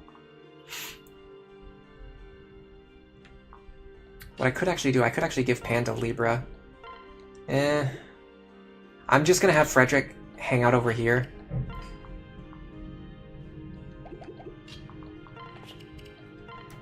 Like this. Just so that they're available next turn, depending on what actions I need. Okay, now this guy right here could attack Lanku, but even though he has counter, we have a bow equipped anyway. This is one of the reasons bows are really good. It allows you to take player phase actions and then not be threatened by enemies with counter. There are no enemies coming out of these forts this turn, so if I can get into this guy's range, I can fight him, which it looks like I can. Do I have a vulnerary? Yes, I do. I could even have Saria fight him. 20. She doubles. Oh, I can even heal now, before I move. So I don't even need to waste a vuln. I want to keep Saria's health full, because I'm going to need her to protect one of these forts in a future turn. So it's actually better to have her health be full. Is that true? Yeah, I think so. So we're going to go like this. And then, if Gregor can fight this guy, I'll let him do it, but I doubt he can. So this would be the safest way to do it, and we would take 35 damage, which we can't survive. So I'm just going to go like this. Here. And here. Okay, everything right now, this turn should be completely safe. If I calculated everything correctly. Yeah, it's a bullion. Also, hey Paulo Augusto, thanks for stopping by. So the thief just opened the chest. We're gonna go kill him before he runs away.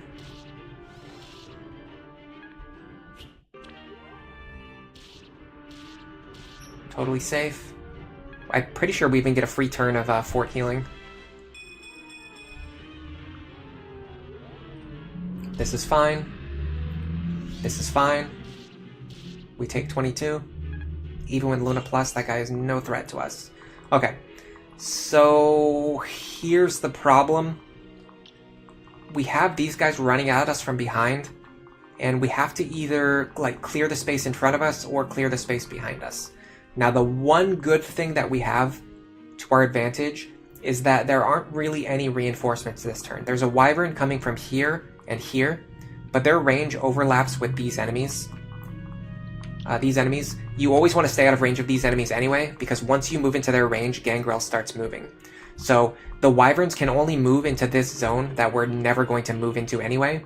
So all we need to do is just move all of our units forward to get away from this group that's coming from behind us. And now that we know which skills these enemies have, we can also play around them accordingly. Like this guy right here.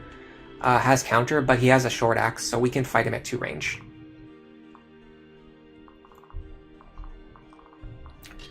I want to see... that's a problem. This guy having counter has this big problem. Can we guaranteed kill this thief? That's not going to do it.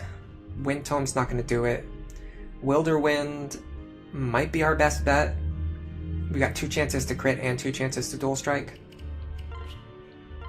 The bow is doing 23.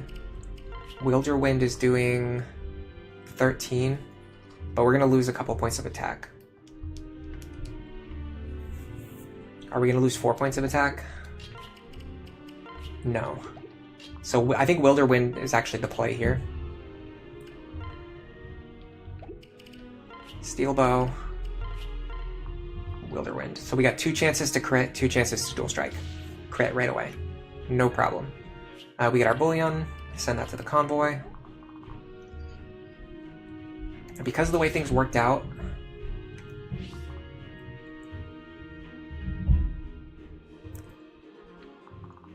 because of this guy having counter, I need to do something about him.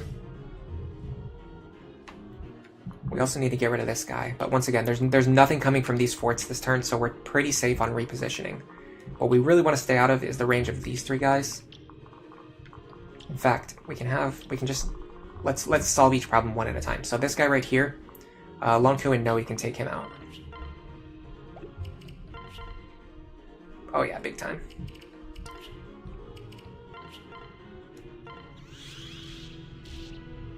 Nice dual strike.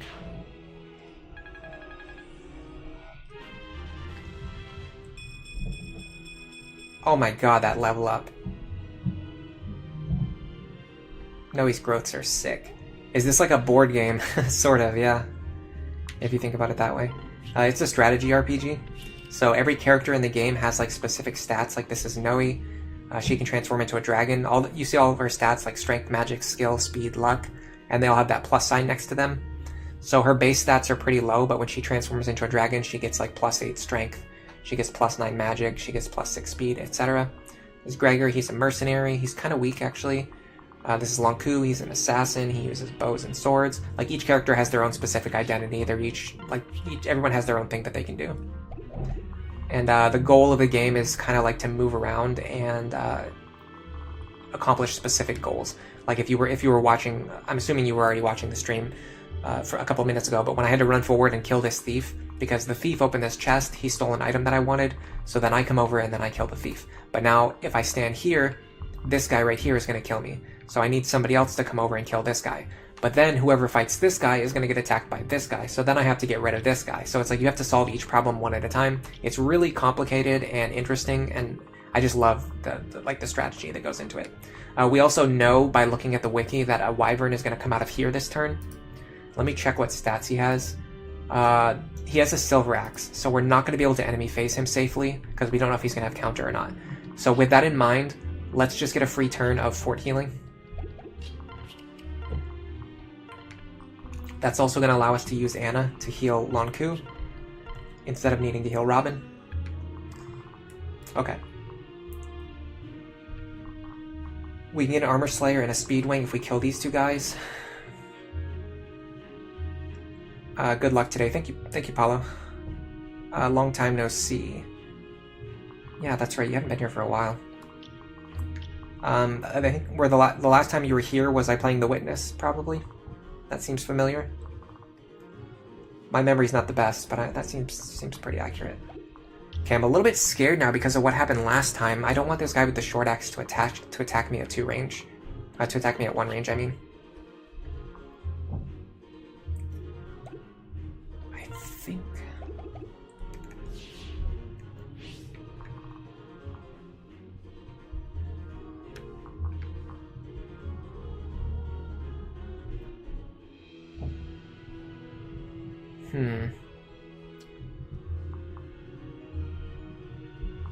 We can definitely use our dancer here. We can go like this.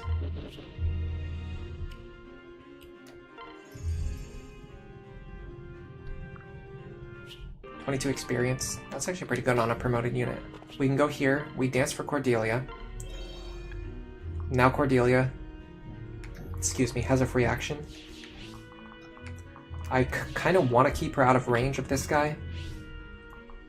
What I could do is have her attack from here, although she'll take counter damage, but that's not a huge deal. Okay, so what I need to do, first of all, is do this. I need to... Oh, no, hold on, I need Pan with me. Okay, I'm going to go here. I want to injure this guy, hopefully kill him if I get a dual strike. If I don't, then I have Cordelia come over and salvage.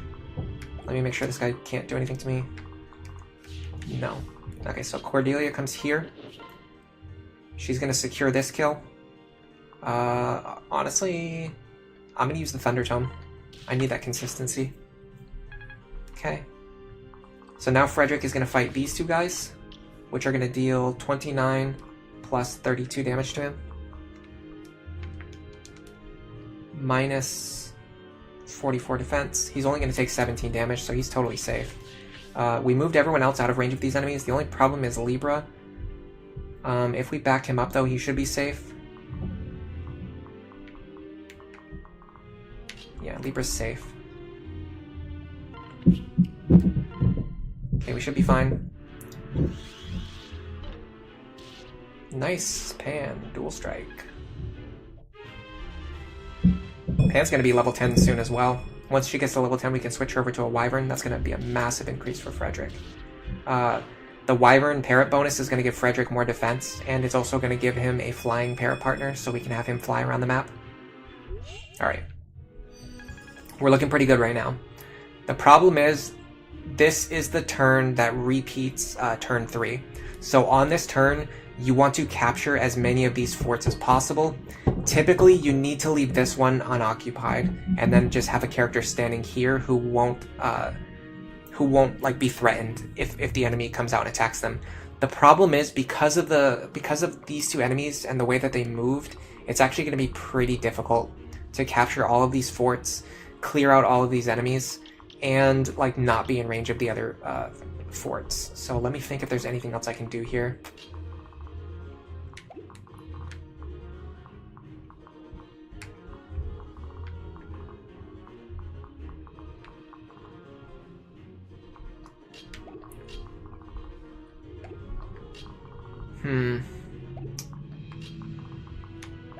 So this guy right here is definitely the biggest threat right now. It looks like Noe can reach him. But then whoever stands here would be threatened by this guy. But Lonku can take that. So let me try this. Thanks for the hearts in chat. Somebody who's a huge fan of people in the next apartment over drilling loudly and being obnoxious, I guess. I'm actually not even sure that I love that. Maybe I just have them... hold on a second. 1, 2, 3, 4, 5. No, if I move here, then I'm threatened.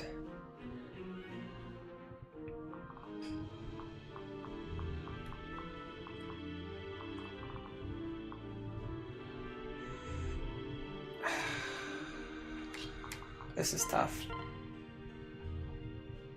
This is really tough, guys.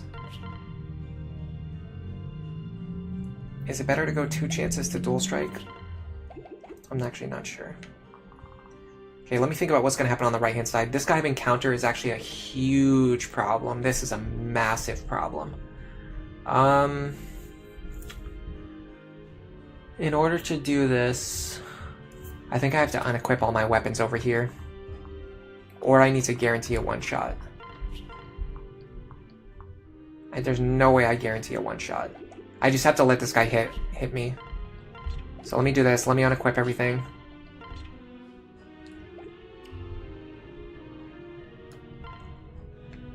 We're just gonna have to let him attack us, and then we'll kill him on player phase. This whole cluster in the middle is becoming a massive problem. I'm wondering if we just let the enemy spawn from these forts. This guy has counter too. Oh god.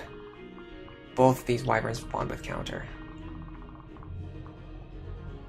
I don't want to use another rescue staff if I don't have to. What I really want to do is get rid of this guy. But it's not super likely. We'd have to do this again. And then once again, we're reducing the amount of experience that we're giving to Sumia, which is the exact opposite of what we want. We could try this. Chip this guy. We could chip this guy down, but it's going to take like 4 of our units to chip him down. And then we'd still have this guy left.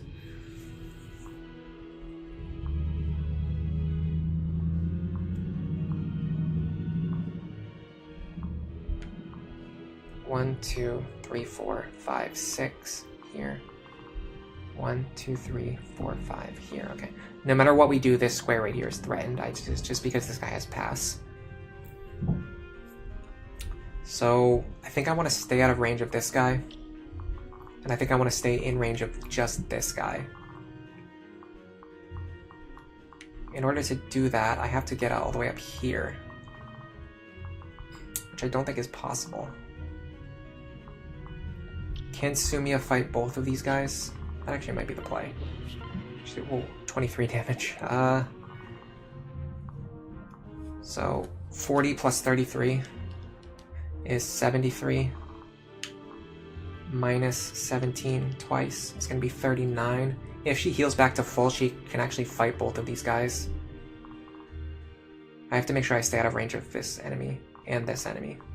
So let's do that.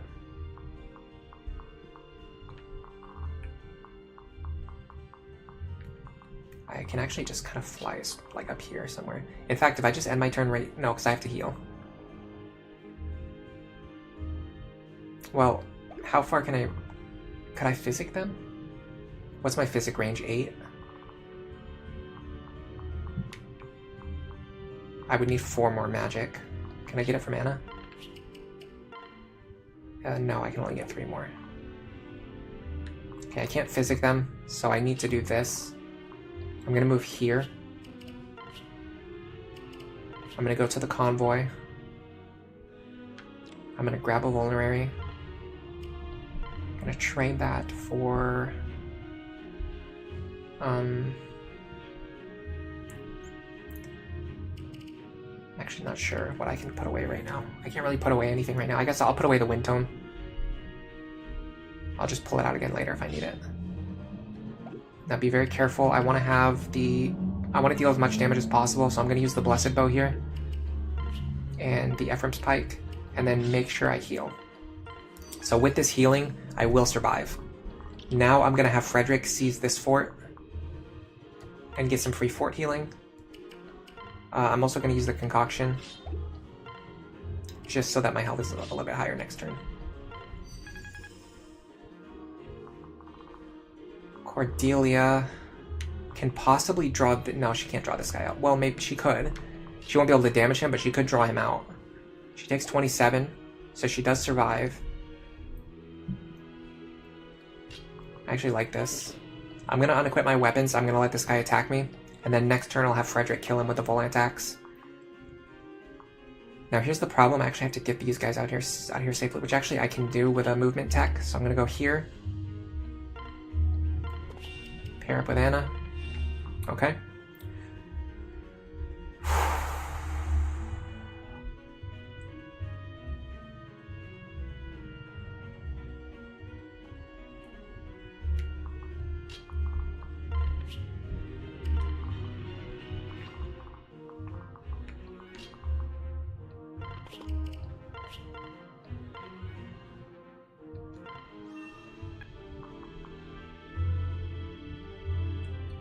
Where do I want these two next turn? This is a little different. I've never played it out where these two ended up in the middle, so it's very different from how this map normally goes for me. So I'm trying to think about where I want these two next turn. Okay, so next turn, there's going to be more wyvern spawning from the bottom, and there's going to be more. Okay, there's going to be more enemies spawning from the top. So actually, I think I want Lonku up here to counter the enemy mage coming out of that fort next turn. And then I guess for these ones, I just want to unpair them so I have them available next turn. Okay, this seems fine. Alright, let's see what happens. There's going to be more enemies than I'm used to dealing with, but I think I can find a way through it. Armor Slayer we don't need right now. That's fine. That crit definitely helps. The dual guard helps. Definitely, the double dual guard helps a lot there. Neither one of those guards were essential, but they definitely help because it reduces the amount of pressure I'm going to need on healing. Okay, there's going to be more wyverns coming out next turn, but there's not going to be anything on the fort. So I can do something like this.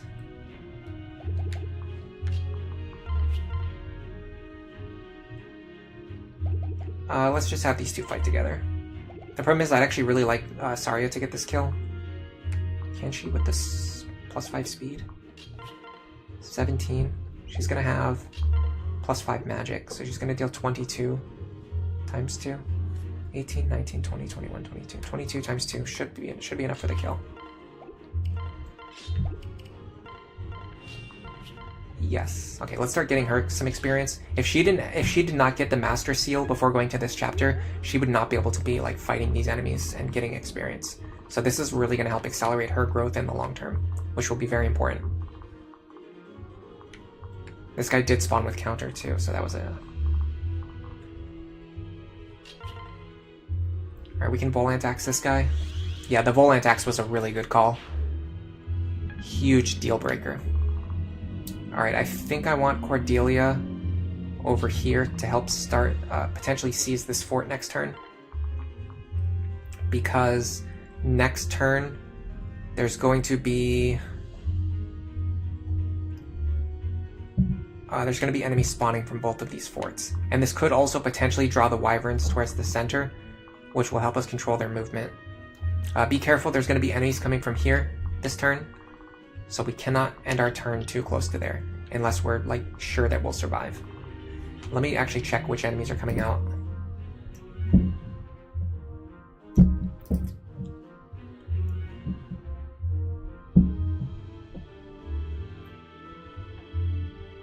Hold on, am I confusing myself? What turn is it?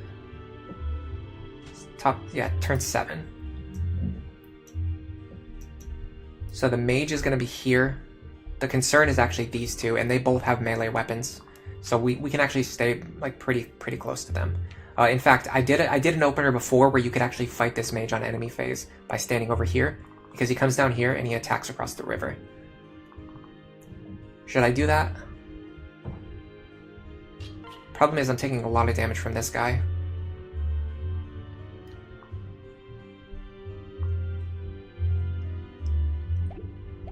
I mean, he's going to have Hellfire. We have 20 resistance. I think we'll be fine. But we need to heal back up again. Like, maybe Concoction or Elixir heal.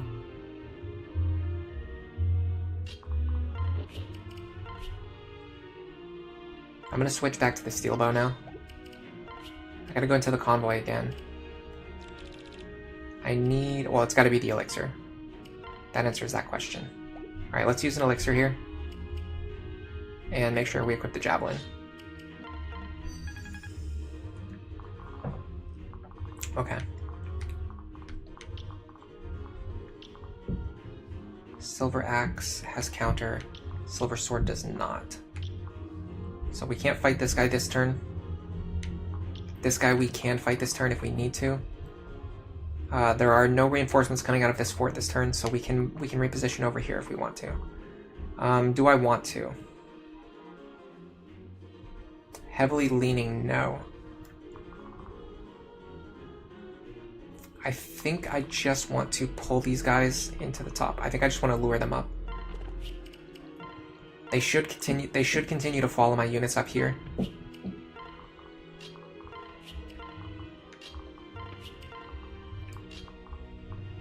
I'm just going to dance just for experience. So they should continue to follow me into the top right corner because they see a bunch of weak units up here that they can kill. That's good. Baiting this guy out really helps. Dodging his attack probably didn't matter. He would have dealt like 5 damage to us, maybe at most. We really want a dual strike here. We got it, but unfortunately we left him alive on 1 HP, although that might actually be good, because it means we're also going to get experience for killing him next turn. Okay, these guys actually went after Sumia, maybe because her health was low. I thought they would go to the right too, but it's not a huge deal. It actually kind of sucks, because both of them have counter. Alright. Let's head back over here. Give me 1 second. Alright. We're in a pretty good position to win. The problem now is that there's gonna be enemies who spawn out of these forts this turn. And unfortunately this guy coming this way is a huge problem. Why does like every look, why didn't he go with the other guy? That makes no sense. Why did they split up? Because normally what I would do is I would have Saria and Robin split up to cover these 2 forts and then intercept this wyvern on enemy phase. But we can't do that now. What I can do is this. Yes, this should be fine.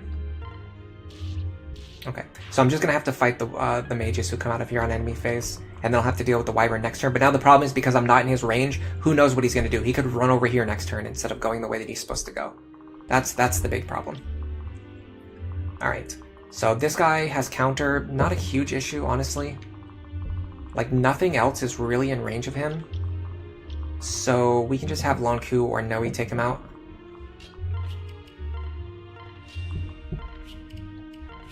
Let's have Noe do it. We want her to get to level 10 soon. And then we will dance for Noe. We can't really afford to put anyone in range. What we could do is possibly put Lonku over here. Without a para partner, it's not the best though. Let me think. How much damage is he going to take? It's going to be 39 damage. Minus 6. Because he has Luna. We're going to take 33, so yeah, we wouldn't survive, unfortunately. We would have to rely on a dodge, which I don't want to do. Let's just split these 2 up. And start healing.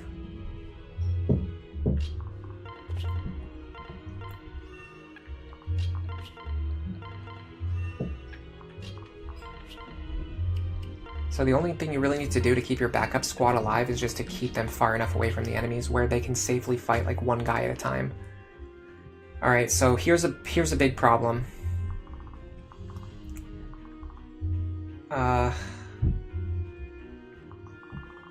There are going to be enemies coming out of these forts, so we need to make sure we stay away from these forts. But we also need to make sure that we do something about this guy while staying out of range of these guys, which we can't do both of those things. We could do something where we stay only in range of this guy, but who else does he hit? He could attack Frederick or Cordelia, though. We really want him to attack Sumia. We don't have any rescue available. We don't have any dancing actions available. How much damage does this guy do to Sumia? 11? Okay, I'm gonna do this. Oh god, I really don't want to do this. I really don't want to. I'm gonna go like this. I don't like doing this, but I think this is the play here. We're gonna go here.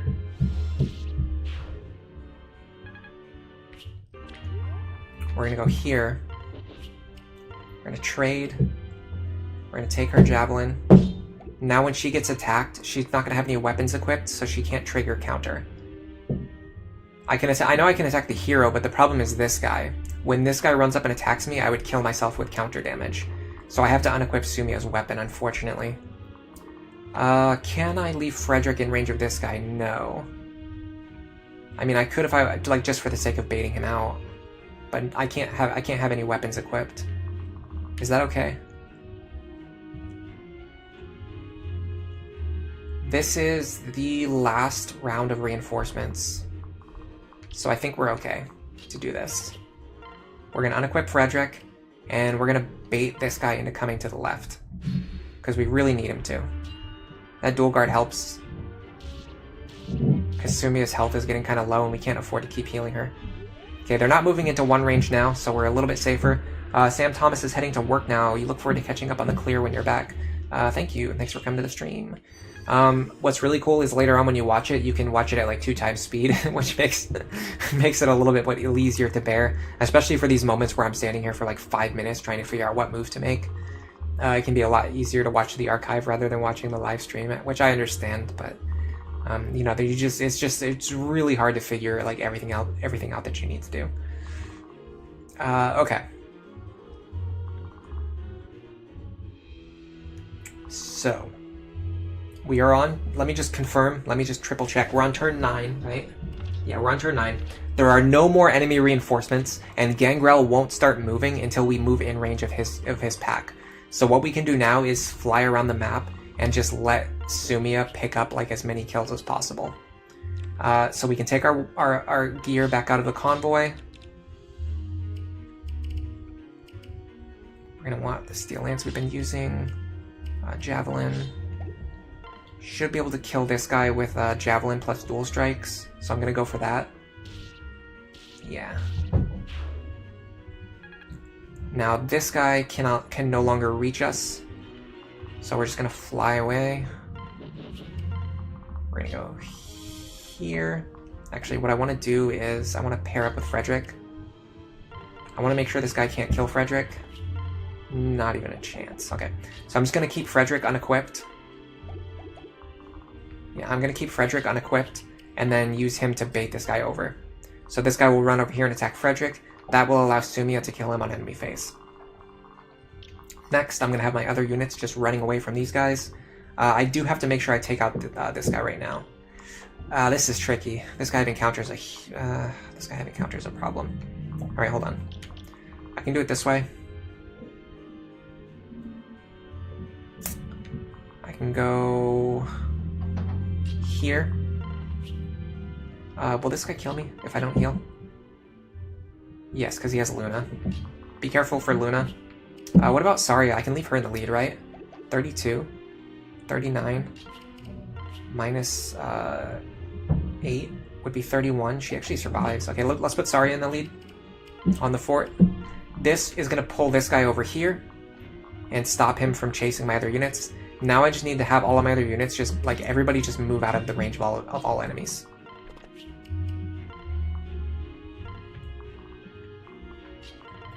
And this will potentially cause them to redirect to Sumia, or if not, we'll just have them chase us around the map until Sumia can catch up.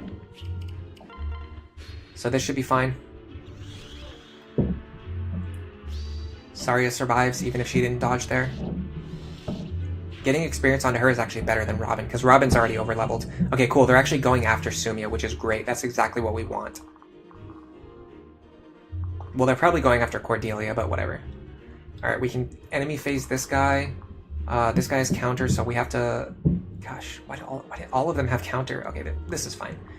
Frederick can take these 2 hits. So we're going to do the same thing again. What we're going to do is we're going to use Frederick to bait these 2 guys into moving over here. Then we're going to have Sumia stand here. No, here. And kill this guy with Crom's dual strike. Nice. We're kind of at the point where we can just like always accept that dual strikes are always going to happen, which is nice. I'm going to stand here just in case. I didn't know if I moved out of the way if this square would be threatened. Standing next to Frederick would technically be better, but it's not a huge difference. Okay. So this is going to pull these 2 enemies over, and then Sumia can fight them. It'd be really nice if I could get my other units over there, though. Just, like, for support actions. Let's see if there's any way we can meet back up again in the middle.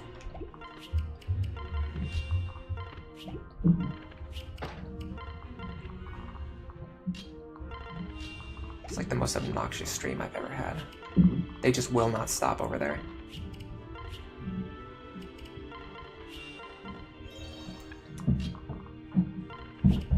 And here. Yes. Hit. The other guy's gonna start going north now. Whatever. Doesn't really matter. Okay, so here's the problem. I can't attack both of them in the same turn. Maybe I just have to give the other kill to Frederick. A mild inconvenience. So I would do it this way. Let's do it this way.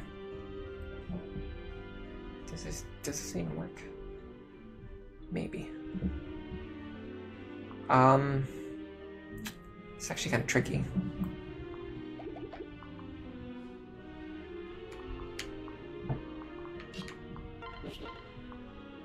Yeah, I think we start with this. We want him to have the steel axe equipped. Start with this. This is actually better anyway because it gets me closer to Gale Force. No dual strike.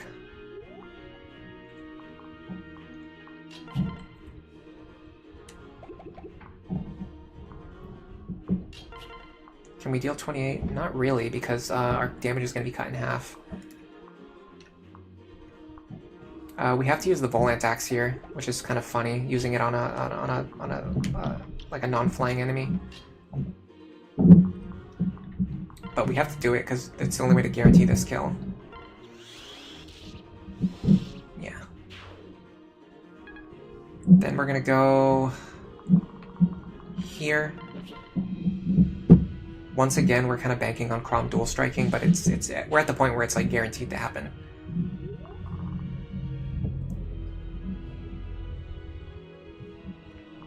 Now,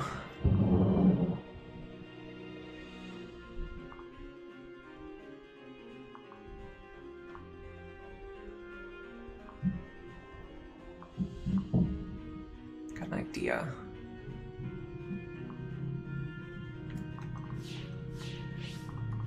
I can have Anna. So I want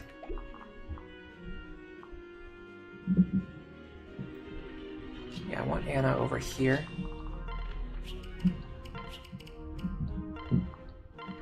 Then I want to go like this.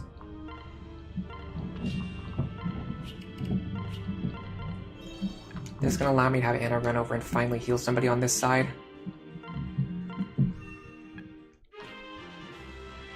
Then I want to bait this guy over to the left.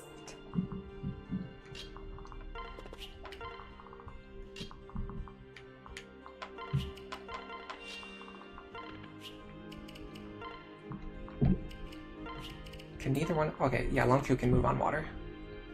So I'll drop him on the river tile. These two can just chill over here. Don't really need them for anything right now. Okay. So hopefully Sumia can reach this enemy. If not, we can just sing for her after she moves. So we gotta do this. Because all three of these enemies rolled counter, we had to do this and like slowly chip them down. Otherwise we could have fought them on enemy phase. Not a huge deal. A little bit annoying, but not a huge deal. Just kind of slowed down the gameplay a little bit. That's one of the big things about Lunatic Plus, is that when enemies get really annoying skill combinations, it can really slow down the gameplay. Let's heal here. Is that true? No, I think we should actually do here. Libra's way more important to level up than Maribel. Maribel's already basically the level she needs to be. Actually, what we need her to do is this. Should I promote her, though? That's the question. So my other options... My options for promoting are basically Maribel, Lisa, and Gregor, and I almost think that actually Gregor would be the better character to promote. I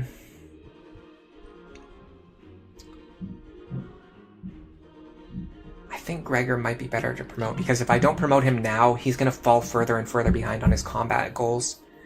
Like, it's going to be harder and harder for him to keep up on fighting enemies in the upcoming maps. So let me do this. Grab the Master Seal. Yeah, I think it's time for... It's past due. Gregor needed to promote. We're gonna go Hero, because we need him to get Soul. Honestly, you could make a pretty good argument for Bow Knight, because his combat is probably not going to be good enough where Soul is going to matter. Like, I don't think he's going to be tanking waves of enemies on enemy phase. So you definitely could make the argument that he's not actually going to be able to use Soul.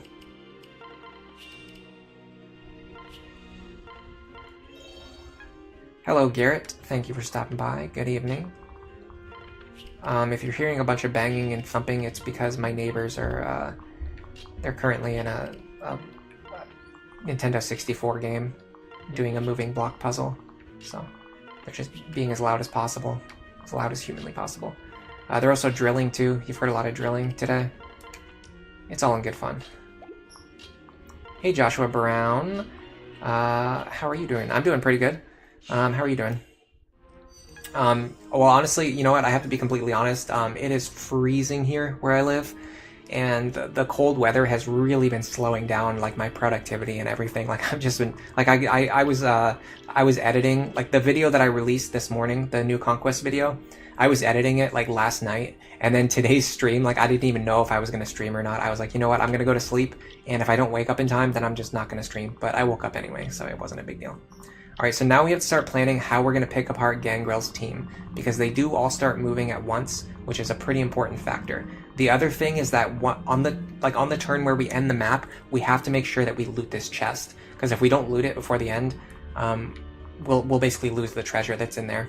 The good thing is, killing Gangrel does not end the chapter. So you can kill him and then like take your time killing the other enemies before opening this chest. I think what we need to do is draw out Gangrel and fight him on enemy phase. Okay, so here's one of the examples of what I've talked about before. Bosses in Lunatic Plus mode tend to be like not that much more dangerous than their Lunatic counterparts. And the reason is because the Lunatic counterparts already have a bunch of skills, so they don't really have as many room left over to roll like additional skills. In this case, I think Gangrel actually does have 3 skills by default, so the extra 2 skills he still gets. But by the time we fight the next boss, they're probably going to already have 4 skills. They might already have like Aegis or Pavis, so if they roll Aegis Plus and Pavis Plus, it really makes no difference. They can't trigger it twice. But in this case, he got Aegis Plus and Pass, which is probably the best outcome for us. It means that Sumia can fight him extremely safely. I'm going to check what her combat looks like.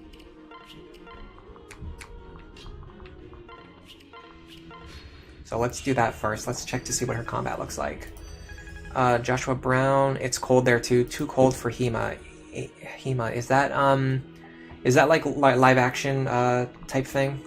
I think I'm mildly familiar with it. Alright, so our combat against Gangrel looks like I got my hand like 10 feet away from the controller. I am guaranteeing that I'm not going to accidentally double press anything. Okay, so we can't double him. That's a kind of a problem. But we can fight him safely. He has no chance of like dealing any real damage to us or killing us. If we dual strike also, we'll deal pretty serious damage. 14 damage. I mean, whatever. We want to fight him for like multiple turns anyway. Let me see if I can find a square that only he targets. That's the problem, is finding a square that only he targets. I'm not really seeing it. We'd have to fight Arcfire, and we'd have to fight 2 Arcfire tomes. So let me see if Sumia can take... Well, in fact, we can just add up the damage. So it's going to be 27 plus 29 plus 32 minus 17 minus 8 would be 46 damage. Oops, minus, hold on a second. Minus 6 from the fort. Stop that. Minus 6 from the fort would be 40 damage. She would actually survive, but what I'm actually scared of is... Okay, never mind. These guys can't move into melee range with me. I was worried if this guy could move into melee range, if I would have to fight him with counter. So, technically speaking... In fact, hold on a second. I know what I can do. I brought this for a reason. Check this out, my friends. We can use the ward staff on her to guarantee that she survives, even if my math is wrong. Oh, you can ward people without being next to them? I did not know that. I thought you had to be right next to them. Historic European martial arts. Yeah, it is. It's like a live action thing. Hey, Smiley. Thanks for coming to the stream today. Is it a good thing to wait till level 20 to promote? Not in Awakening. In Awakening, there's a really good argument for promoting immediately at level 10. However, you don't get punished for waiting either. So you can kind of do it either way that you prefer in Awakening, basically. There's no downside to waiting, but there's also there's no downside to promoting early either.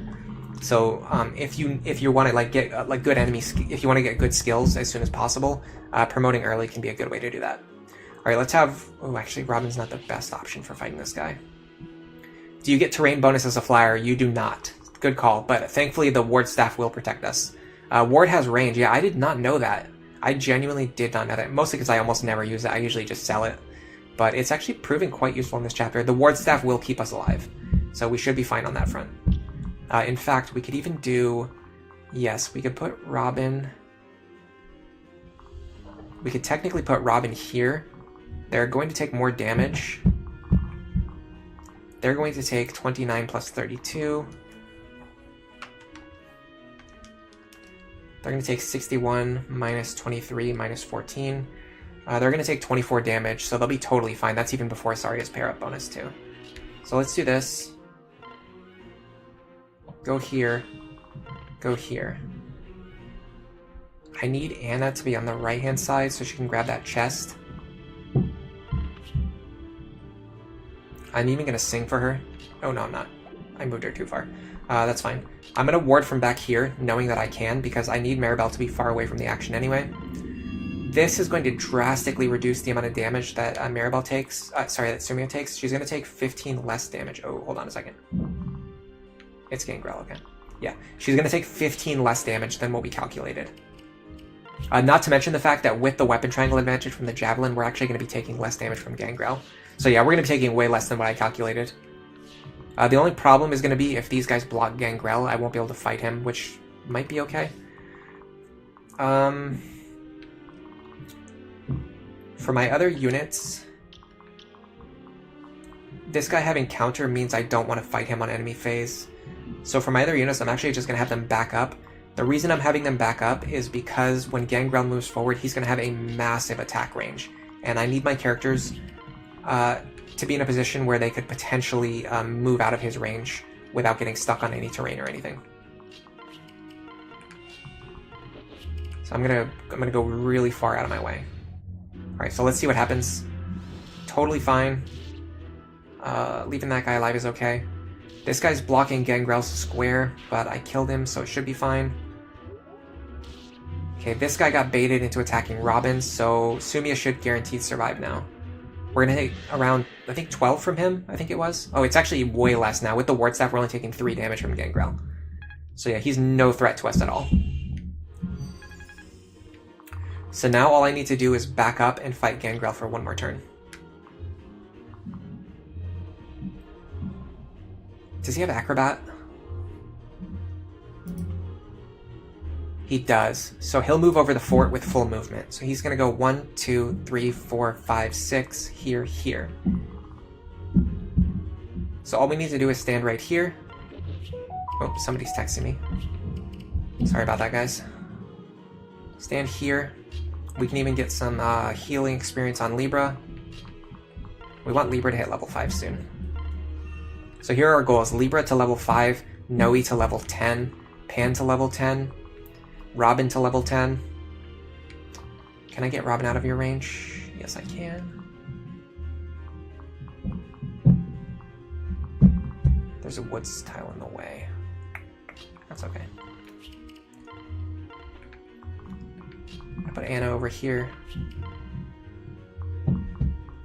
Yeah, she can get this chest later if she needs to. Honestly, I think we are completely safe. I think we're completely safe. I can have Noe fight this guy. With Lonku. I'm just going to use the steel sword here. No, I want to train my bow rank. So I'm going to go like this.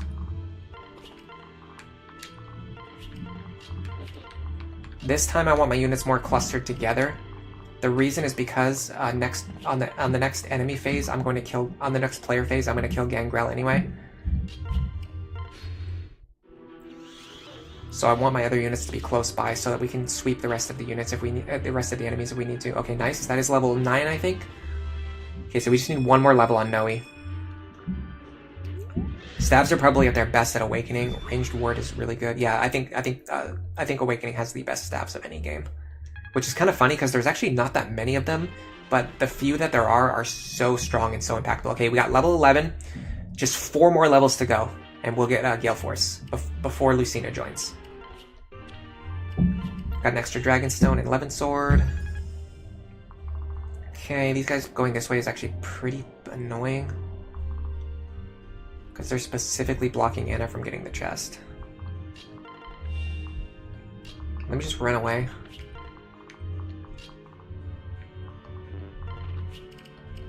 I want Sumia to fight everything that's left on the map anyway. Maybe I'll let Noe fight this guy. In fact, I can potentially have her chip it, and then Sumia can finish it off. Nice.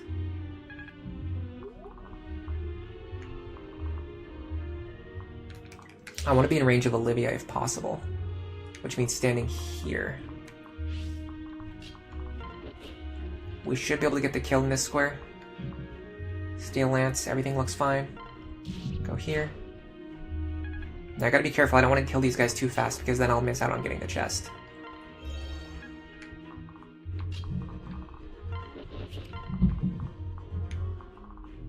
Like, I don't want to enemy phase this guy because if I do, I'll end the chapter. I can enemy phase just this guy. So let's do this. Easy kill. Okay, even better. Now I can just do this. Sneak past this guy. Grab the chest. Oh, chest. Get a goddess icon. That's basically an extra 2,500 gold. You wouldn't really use it for much else. Honestly, let's just give this one to Sumia as well. She really needs it. Depending on how we do this, we might be able to get 2 rounds of combat. Yeah, let's do this. We're gonna go like this. I'm gonna unequip Chrom. I'm gonna go here. Like this. We are absolutely sandbagging this guy for extra experience. So he's gonna attack us. Nice. We're gonna get 5 experience there. And then we're gonna get, I don't know, a couple more experience for the kill. Should be at least 10 at minimum, if I remember the formula correctly. Also, we can get more experience on Libra too. Nope. Staff. Let's dance for him. And then get some more experience on Libra. Perfect. Okay. So this guaranteed kills. If I use the Javelin, I have potential to get more experience onto Chrom, so I'm going to do that. Yeah. So we just generated some free experience for Chrom. We got some more bonus experience for Sumia. All in all, not bad.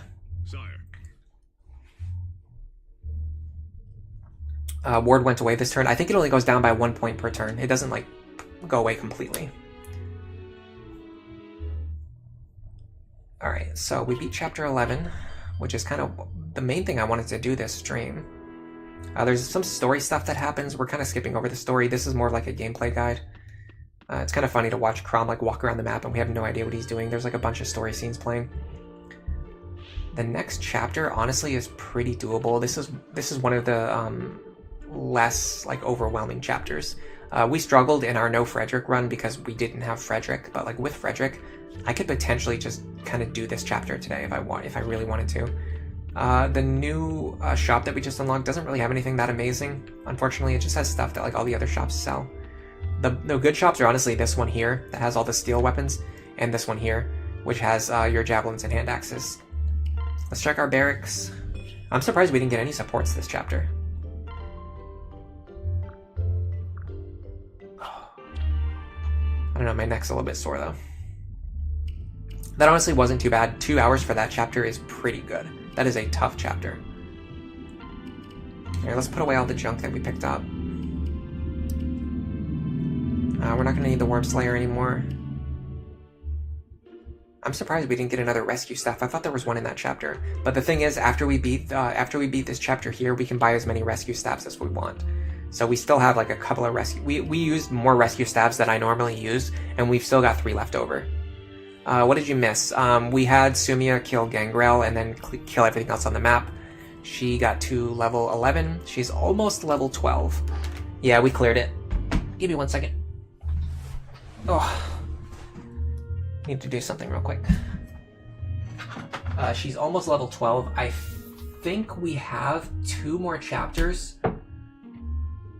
to get Gale Force because Lucina joins at the end of chapter 13. She doesn't join it like during chapter 13. I think Henry joins in chapter 13.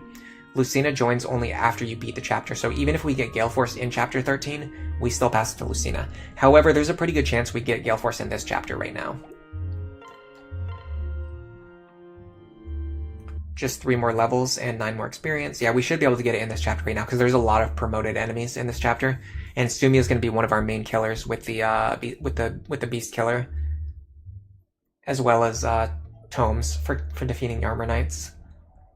Yeah, I have to get Gale Force right before chapter 13. And another really cool thing about Gale Force, by the way, if you learn Gale Force, like if you kill an enemy and then reach level 15 and learn Gale Force will actually trigger right away and let you get an additional action. It's just like a funny little thing that works. Yeah, I feel very confident. I've done it before on like off-stream runs, so I know it's possible. Gregor is looking a lot better now. His combat's still not amazing, but by the time we get him up to like level 5, he's going to improve pretty quickly.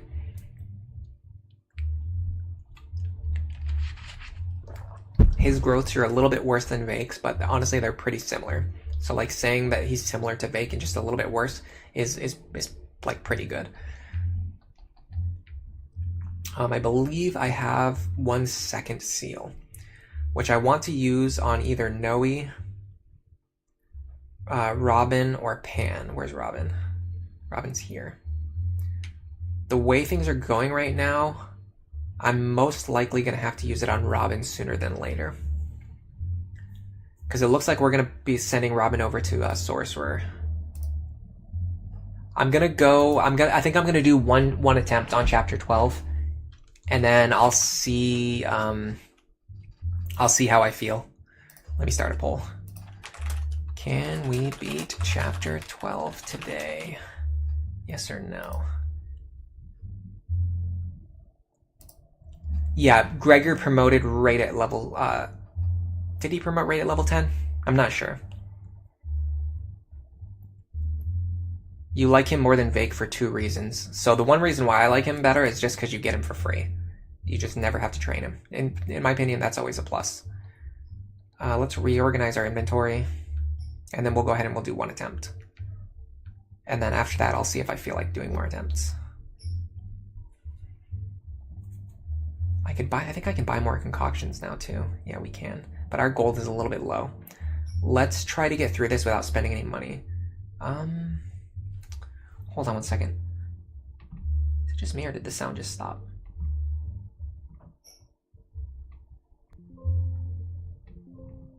Did the sound in the game just stop for you guys, or is that just for me?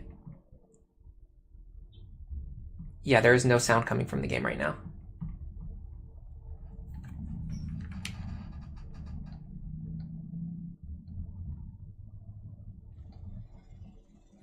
Let me try resetting. Did I sell the bullion? Not yet. So yeah, I technically have more money. Okay, the sound came back on. That's good. That was strange. I wonder if that's a glitch from the cutscene.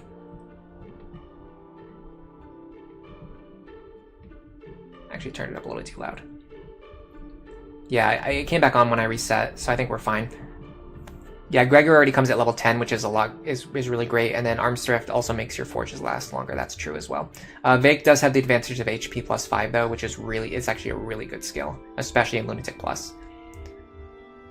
Yeah, you can also second seal Cordelia over to Merc to get Arms Thrift. It's a little tricky to do that in a no grinding context though. Should we sell the bullion and do some inventory management, or should we just try to beat this chapter like with what we're holding? The thing is, on this run, unlike in the No Frederick challenge, we needed a lot of Master Seals, like for the units that were taking Frederick's place. Here, we actually don't really need that many Master Seals. We need 1 for Crom, we need 1 for Lisa, and then we're eventually going to need 1 for Pan and Noe, but that's it. That's going to come much later, and we're going to get more free Master Seals like before these things all happen. So we're doing pretty good in terms of Master Seals. We're going to need a couple extra second seals, funny enough, which is not typical for me. Usually I have plenty of second seals. Alright, let's see. Thank you guys either way for letting me know.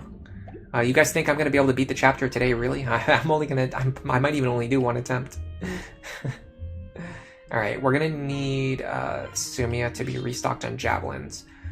I'm going to keep the Wilderwind Tome. I really like the utility it provides. The ability to like go for crits. I should have a Beast Killer somewhere. Where is my Beast Killer? Do I not have one? I think you get it from the Renown menu. No, not the bonus box, the Renown War Rewards. Yeah, so this Beast Killer. So by the time you get to this point in Lunatic Plus, you'll always have this Beast Killer available because you would have had the points, the 300 points for beating the game the first time, and then you've just beaten 10 more chapters, so you would just be unlocking the Beast Killer right now, and the energy drop. I'm not going to take the Spirit Dust because we haven't beaten 47 chapters yet. We've only beaten around I don't know exactly how many it is, but we've beaten around 40 chapters right now. It's not 47. Assuming like if you went through all of Lunatic and then you're like partway through Lunatic Plus, keep in mind you're also counting the paralogs, not just the regular chapters. So there's like an extra 5 renown there. You would be around like 40 something, but I don't think you'd be on 47 yet. So I'm not going to take the energy drop yet. Or, sorry, whatever that other end was. But I do need the Beast Killer, so I'm going to take it. And you would have it unlocked by now, no matter what. Nathan, you say you believe in me. Thank you, Nathan. Thanks for being here as well. Vake's advantages is that he joins earlier. Crom support is really good, yeah, and he already starts with Axe rank. Very true. I can snipe the Armor Knight with Beast Killer, trade it to Frederick, and then he can deal with the Cavalry on the left-hand side. Keep in mind the strategies that normally work on Lunatic don't always work on Lunatic Plus. There's just so many different things that can go wrong. It would be really nice if I had a better lance. I think I'm going to go with... I'm going to take this extra Ephraim's Pike. But now I'm missing... I need a more like standard attacking option for a tome. For when I'm not gonna, you know what? I'm not gonna do Wilderwind. I think I need like a standard attacking option. Which actually in this case, let me see what tomes I can even buy. Fire, Thunder, Flux, Wind. I really hope I have like an Elf-Thunder tome somewhere. Yeah, one of the problems with tomes is that they don't sell any of like the higher level tomes. Like they don't even sell D rank tomes anywhere, so you have to just use like Thunder tomes on your characters. What can I fix you with? I'm gonna forge it.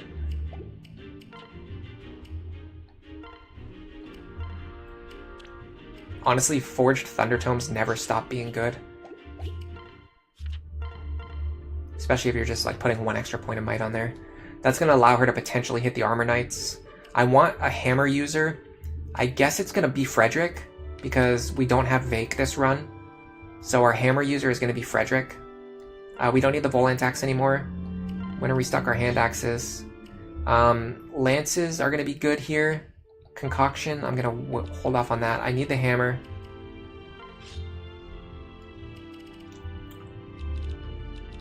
And then... Lonku can use the Armor Slayer.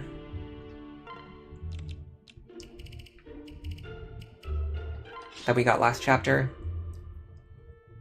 I'm going to give Anna the Levin Sword with fewer charges, just in case we need her to do like an emergency attack. I'm going to give Robin... No, Robin doesn't need a Levin Sword because they can just use tomes. Who else would need a Levin Sword then? Lonku, but he's already got the Armor Slayer. Gregor doesn't really have the magic to support it. I'm going to give him a Bronze Axe. Considering forging it... Nah, I'll just have him use it as his cheap option for now. Noe should be fine. Robin is going to want... an alternate tome.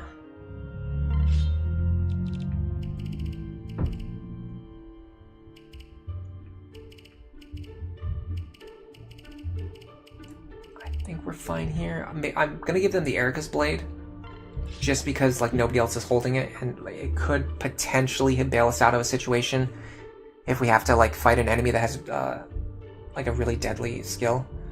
We could hit them twice before they hit us. Libra's fine the way he is. I need to field either Maribel or Lisa this chapter. Maribel's going to be better because she has more mobility, and mobility is very important this chapter. I will make her my other rescue user. However, I'm going to trade their rescue stabs so that Libra has more charges, because his range is further, so he's more likely to use his. Saria should be fine with her current gear. Pan's fine with her current gear. Noe's fine with her current gear. I'll have her grab the other Dragonstone just in case. I'm probably not going to need... Oh my god, what was that? I'm probably not going to need it. I could see myself fielding Olivia. I don't know how many deployment slots we have, but if we have one more, we're going to send Lisa as well. Okay, let me double check everyone again.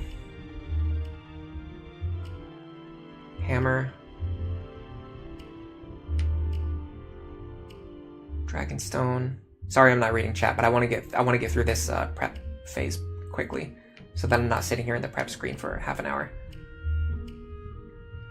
I think if I sit in the prep screen for half of an hour, that would make more people leave the stream as compared to if I'm not reading chat. The glass bow is just in case Lonku needs it. All right, we have 2 fewer deployment slots than I want. This is going to be tricky. Okay, hold on.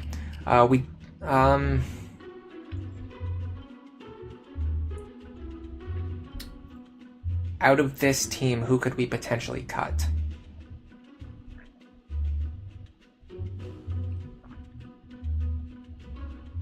Nobody really.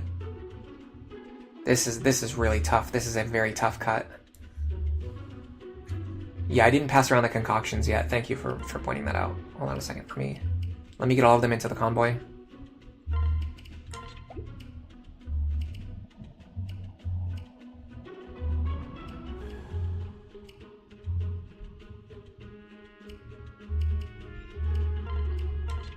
Okay. Chrom and Sumia don't need to hold healing items because they can pull them out of the convoy. Frederick wants a concoction. Lonku typically wants one. And the other one would go to Robin, which in this case, well, she's got that. Is there anything we can put away?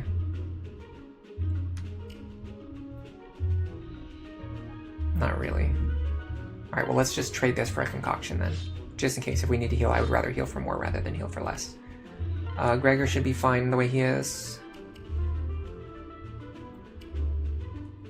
Yeah, the glass bow is just in case I need to pass it over to Lonku, like if he absolutely needs to one-shot something. But that's more for maps that have flyers, which is not this map. Yeah, Anna can do a 9-range rescue.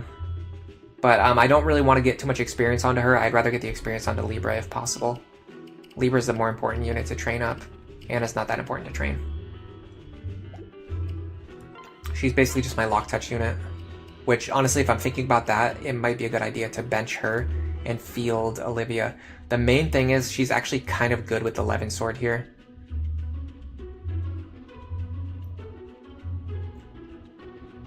Because I feel like we want Olivia more than anything else. But the problem is, who is the least valuable character here? It might actually be Anna. I don't know. I really don't know, guys. This is tough. Let me scroll up really quick. Yeah, sure, she comes with a hammer as well. But she kind of sucks. Her combat at base isn't that good. Hey, Big Boss, thanks for stopping by. I didn't see you there at first. You're confident on that opening. Sorry, with Elf Thunder and Lonku as a backpack for dual strike and more speed for Saria, it might one-round him unless he comes with Aegis Plus. Lonku with the Armor Slayer. No, you get a Levin Sword from your Renown rewards. If you do the first 5 Renown rewards like I do, because those are the ones that you would get from beating Lunatic and unlocking Lunatic Plus, you get a Levin Sword in that group. And then you get the second one from Gangrel. The problem is if I only have one staff user, I'm going to be really limited on healing. Let's try an attempt with Olivia first, and then like if this immediately falls apart, I'll try a different one. I'll try a different strategy. All right, so hammer opener's not really great here either because it leaves you in range of like a ton of enemies. And then if you dance, then you just end up leaving your dancer in range of those enemies. Renown rewards. Yeah, so every time you beat a chapter in the game, you get a renown reward, and they carry over between playthroughs. A lot of people typically don't like using them, especially if they're doing like, you know, challenge runs or no grinding runs. Now, in my opinion, because you always have to beat Lunatic mode in order to unlock Lunatic Plus, I always use the renown rewards that you would get from beating Lunatic mode. No, Pan did not learn Beastbane yet. I'm mostly using her as a Frederick pair-up, but maybe that's not essential. Yeah, honestly, you might be right. Pan, I think Anna's more valuable than Pan here. That might be the call. Frederick doesn't need like her support that badly. This guy encounters an issue in my life. All right. Yeah, this map's gonna be a problem with like these guys potentially having counter, because normally you want to enemy phase as many of these guys as possible, but in our case we cannot enemy phase like any of them because we immediately get overwhelmed and killed with counter damage.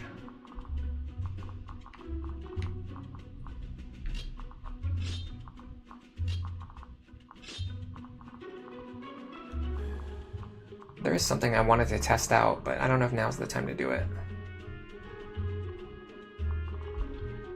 Honestly, yeah, let's do this really quick. I want to test something out really fast. This is not going to be a serious attempt. I'm just testing something.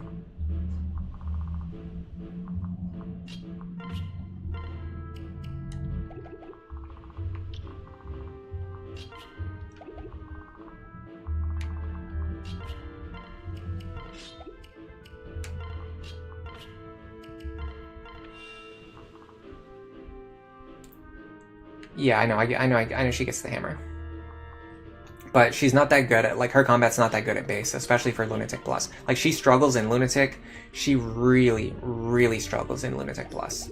The best thing I could do for her is just, like, have her pair up with Frederick with the hammer equipped and just, like, fish for dual strikes, basically. So we need to stay out of range of these guys.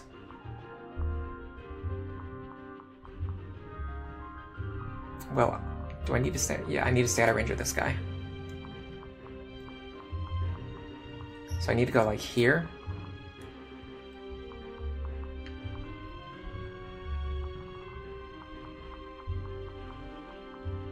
Yes. This opener is not going to be very good, but like I said, I'm kind of like I'm testing something out anyway. So this isn't really meant to be my opener. This is just like an idea of something that I might be able to do. In this case, actually, let's do this.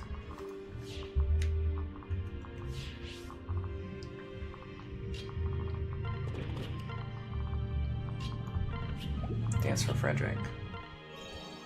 Can he fight these guys on enemy phase? He can fight this one. So let's do that.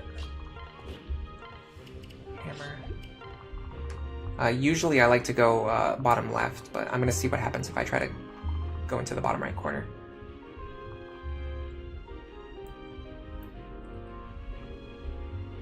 A Para plus Hammer could one round KO 2 enemy armors and survive. Yeah, but our chance of dual striking, is like 20% tricky. It's not that high. And like front-loaded risk like can be good, but that's like kind of pushing the limit, especially in a case like this where it's not even like units that we're trying to really use. And where like, I don't know, it's tough to explain, but like even if we like defeated these enemies, it wouldn't really accomplish that much. The ones we're really worried about are these guys back here. I'm gonna go this way. All right. So here's what I want to see. I want to see how Nosferatu interacts with counter. That's good.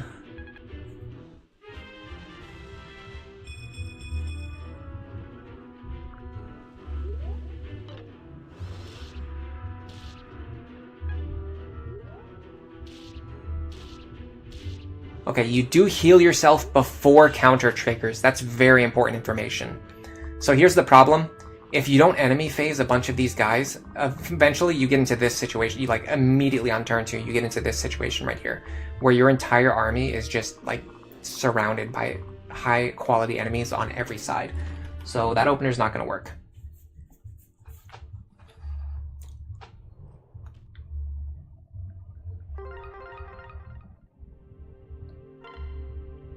Pan can deal with the 2 armor knights on the right hand side? Maybe. One of the big problems is just like if they roll counter, like she kills herself. If they roll Luna Plus, they kill her. If they roll like Aegis Plus, she can't kill them. Or Pavis Plus, she can't kill them. Like there's just like over half of the skills that they can potentially roll prevent her from being able to kill them. And like I said, I don't even really think she's that good on Lunatic. She's like significantly worse on Lunatic Plus. Because almost every enemy skill just like...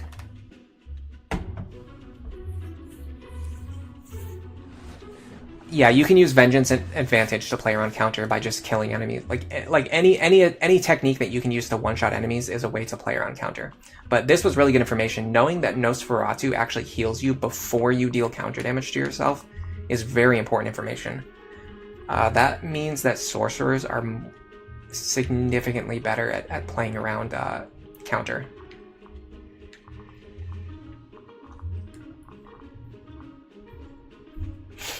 All right, let's think about what we need to do here.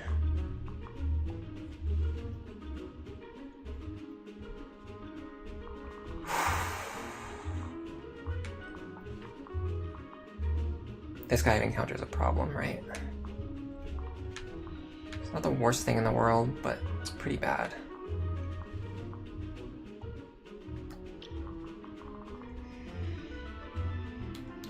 I'm just going to try a couple openers and experiment. Yeah, there are reinforcements that can attack on the turn. Yeah, those are called ambush spawns. People hate them. I don't mind them too much, but they're generally hated by the community. And if they spawn with counter, then you can just like instantly kill yourself by accidentally attacking them.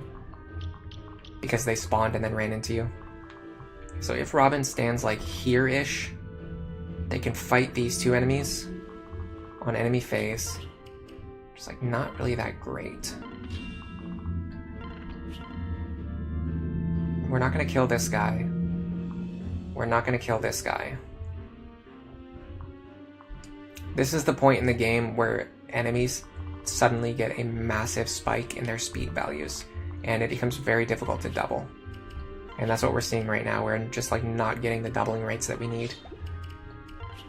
We're not hitting as hard as we need. Okay. In this position, we're not threatened by... Yeah, we're not threatened by anything coming from the right-hand side. So theoretically, this position is always a potentially safe opener. You want to get Morgan with 100% Vengeance proc. It's actually not that hard.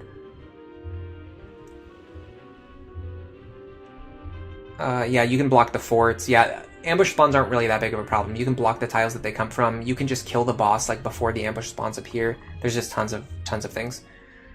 The effectiveness of Nosferatu in this game is the main reason why I got nerfed so heavily in Fate. It's the one tome that makes Lunatic and Lunatic Plus to a slightly lesser degree far easier. It definitely, yeah, it makes Lunatic, honestly, like you can pretty much solo the entire Lunatic game mode with just Nosferatu, which is kind of boring to me.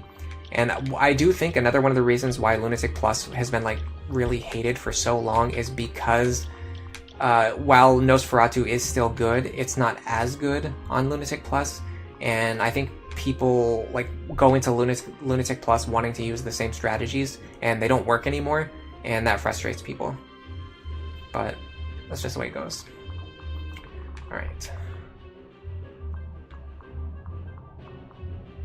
We could have someone stand here and fight this guy, right? 1, 2, 3, 4 here, yes. So this square is technically safe. I could even have Frederick do it, right? Hammer. This guy's actually got a beast killer. But funny enough, he actually doesn't hurt. He doesn't kill Frederick. But Frederick also doesn't kill him because of Aegis. Okay, so hold on. What we want to do is actually use a magic user over here. So we could do... that's like pathetic damage. Plus the Beast Killer would kill me. I could have Church stand there. Because Wyverns technically aren't beasts. Okay, so what if I do... Who would I pair her up with? Maybe Gregor? Grind some axe rank? Or Lonku with the Armor Slayer? Well, no, she wants attack power more than she wants speed. So it would be Frederick or Gregor. We could even,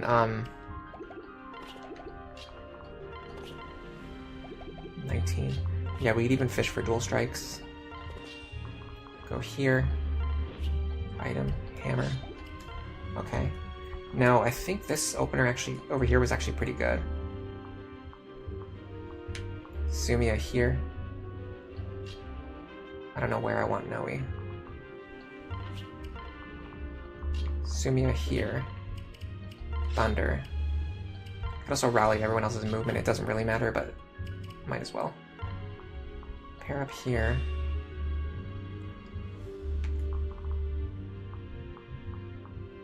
Gotta be careful. If I leave Olivia here, she's gonna be in danger.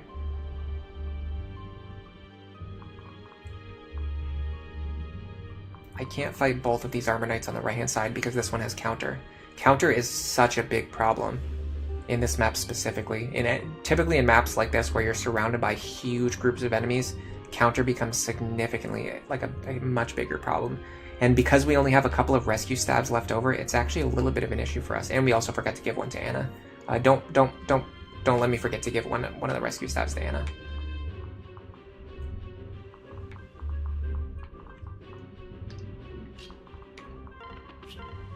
Pathetic damage. Not that much better.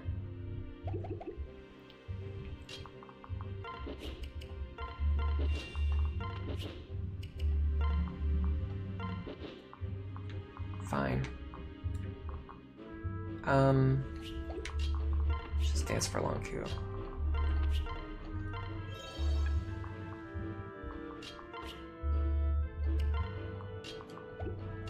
Alright, let's see what happens with this opener.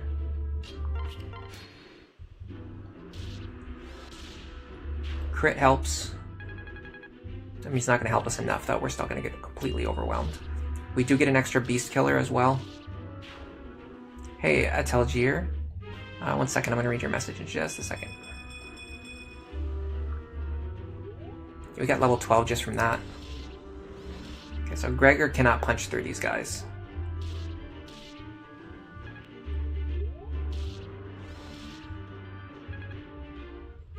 Okay, the character who stands there will also be in range of that other Cavalier, so that's a problem too. I wonder if Robin here is the right play, and then Church can go over here. Alright, hey Ellery, I've never beat Fire Emblem Awakening's Lunatic, but you've been watching my guides, and you just beat Chapter 3 today after plenty of attempts. It's really cool to stumble upon me streaming live. Well, thanks for stopping by.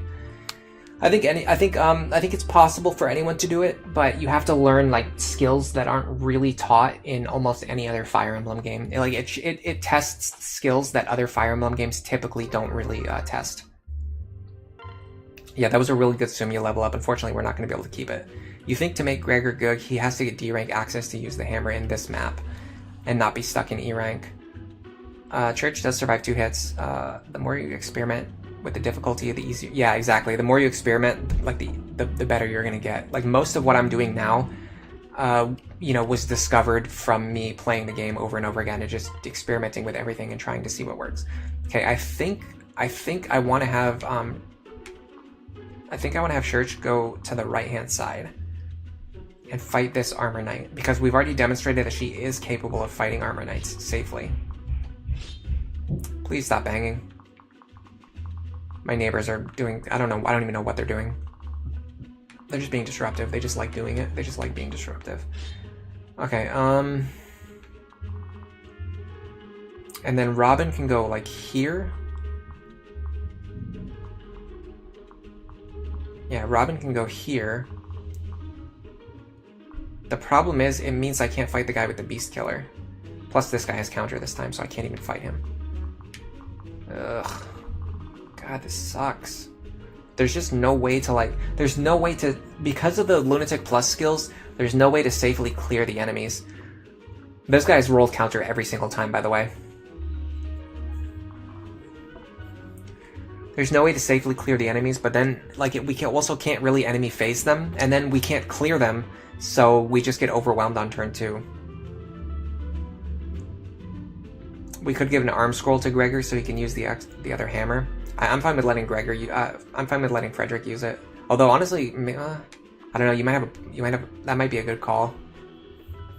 I don't know. I don't know if I want to invest that much into Gregor really. He's kind of behind the rest of the army at this point. Like it honestly, it arguably would have been a much better idea to give that Master Seal to Lisa and just field her on this chapter. I almost guarantee she would have been a more useful character. Especially because we're actually kind of light on mages. Honestly, this chapter is probably the last really big difficulty spike. After this, it's not too bad, but like this opener in particular, where you're surrounded by so many enemies, it's like there's just nothing you can do.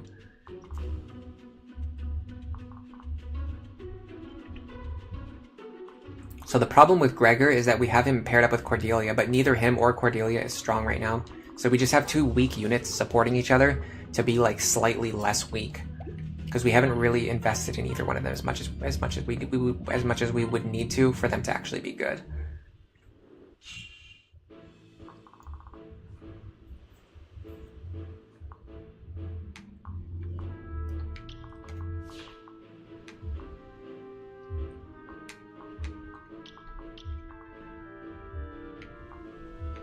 Okay, we need somebody to stand here who can take attacks from beast killers.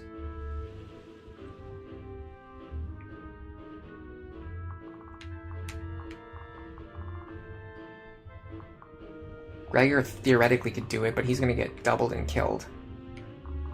Well, he won't get doubled, actually. Not with the pair up. So let me see if he actually takes both of these attacks.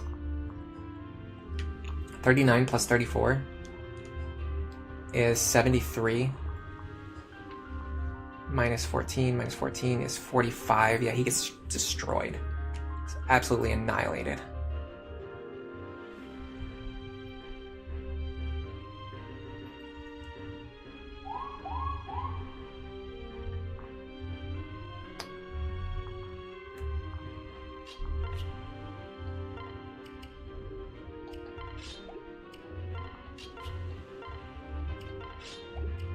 Guess we do this. I want to put these two over here. This one has counter. I don't think I one-shot him. Let me check. If I can one-shot them, that kind of changes the dynamic a lot. I cannot. If I forge it, I still wouldn't be able to one-shot. I would need to forge +2 onto it, and that's really expensive. That's not worth the cost. And there's not really a good way to get +6 strength onto Frederick. Like, we would have to use an energy drop and a tonic, and we'd have to forge it. Like, that's just a huge investment. So instead of doing that, let's do this. 23 plus 23 is 46. We almost killed this guy just with the steel axe. So it honestly... So one thing that we could consider doing would be increasing Frederick's strength slightly so that he can kill without needing to use hammer charges. But, I mean, we have the hammers anyway, so just use them. Oh, don't separate. I will conserve hammers on the hammer that she's holding. So the big problem now is the group coming through the middle. We don't really have an answer to them. We still haven't had an answer to them, like, this whole time. One thing I could do is fly over here and possibly kill the paladin. What's his speed? God, they're so fast. How much speed am I getting from Crom? Only 2. 26. First 22. I would need like a speed tonic or something. I think it's definitely worth using a speed tonic on this map. Counter's an issue though either way.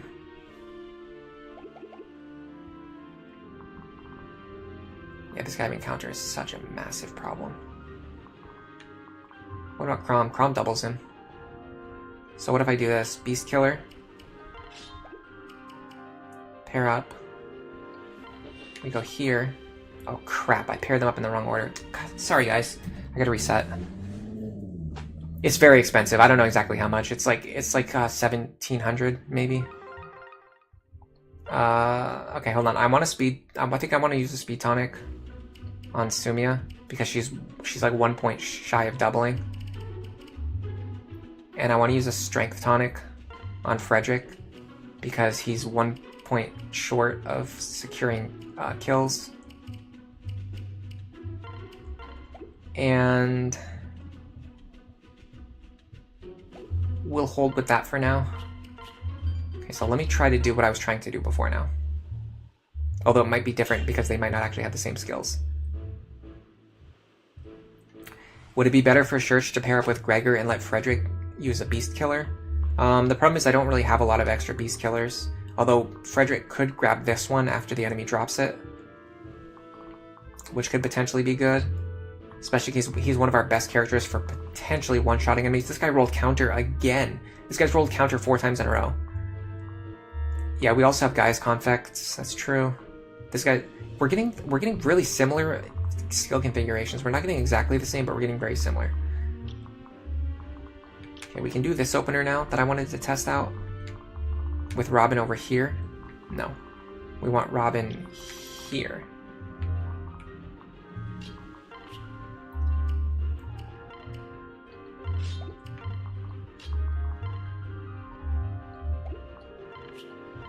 Flux.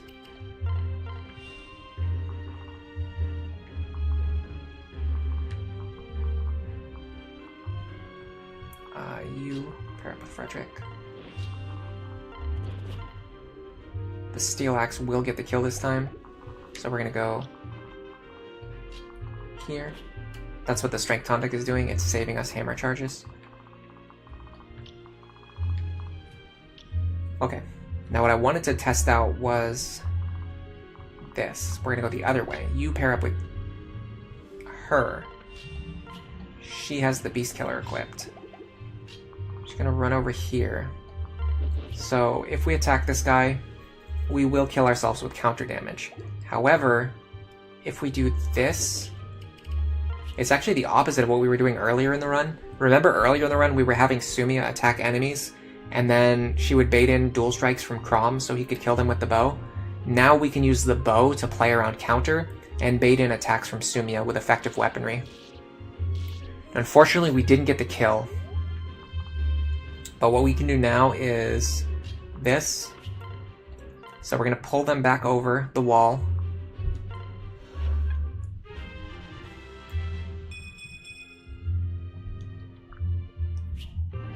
We got Rally Luck. Not that useful, but better than nothing. The good thing is, because his health has been reduced, we can actually fight him on enemy phase now if we need to. So that is one small point that kind of helps.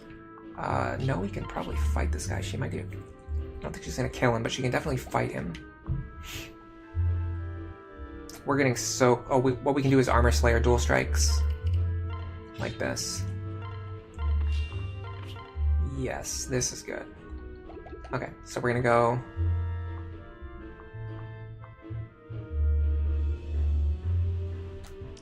here.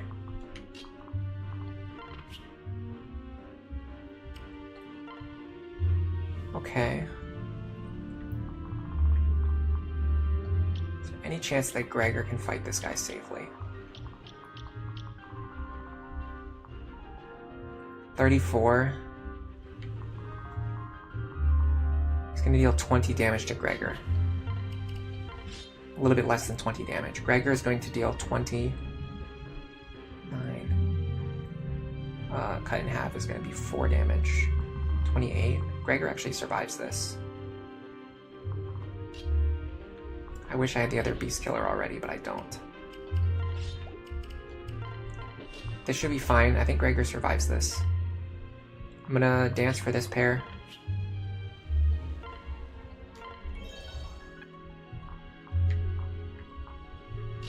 put Crom here. And just start unpairing units that I don't need to be paired together, which is actually, surprisingly, I kind of need most of them paired up. I'll put her here just in case. Alright, let's see if everything works out the way that I think it does. That dual strike definitely helps. This might be the best opener we have available.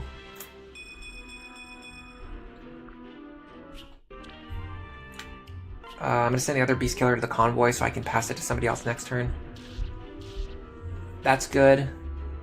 The fact that Noe can get that kill is very important. Very nice. Should be safe. Dual strike there would have been nice, but oh well. Okay, so let me confirm. Yeah, Gregor's safe here. Now the problem is we're still surrounded by about 50 enemies, and there's just no way we can clear all these guys. Especially, like, these guys right here can move almost to the end of the map. I mean, maybe we can move into the right corner. Perhaps. There's, like, a chance that we can move into this right corner, but we can't even get over, like, we can't get far enough over there. We would have to use, like, a bunch of rescue staffs that we don't even have, even if we did have them. Rally Luck gives a plus 16% proc chance to Arms Thrift. Fair enough. I'm just not the biggest fan of Arms Thrift. I understand that it can be useful. It's just, it's always very overhyped. I've done complete no grind runs without using Arms Thrift, and I never run out of gear. Like my weapons just don't break. Or if they do, like by the time it breaks, like I've already replaced it with another item. So it's just not like that impactful on a run. Yeah, the right side corner is fine, but you just eventually get overwhelmed, even if you're able to control this zone. The problem is even my strongest units, even Robin, Frederick, and Sumia cannot survive like out here. Like in order to keep this zone safe, I would need to have units capable of surviving out here to hold the enemy aggression and stop them from swarming over my back line. But I can't do that. I just have nobody who can do it. I have nobody who can do this. Yeah, it saves money, which I like saving money too. Like I like saving money, but it's just not like that impactful. 0 damage. You absolute clown. I could just kill this guy right now, but it doesn't help me. Because then I'm still getting swarmed by all of these other guys. This guy has counter too, so I have to end the turn out of his range. But I have to also, like, if I don't kill these guys, then they're going to attack me next turn. And they hit pretty hard. Like, they're dealing 5 damage to my plus defense Robin. And then we got this guy to worry about too.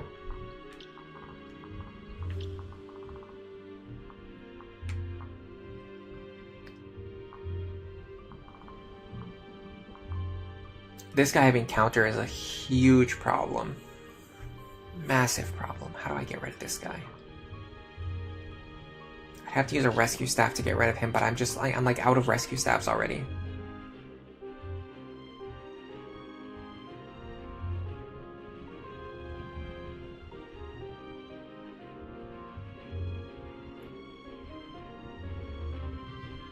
Yeah. Where do you even get Hellswath? Is that a spot pass item? Because I can't get any spot pass items. But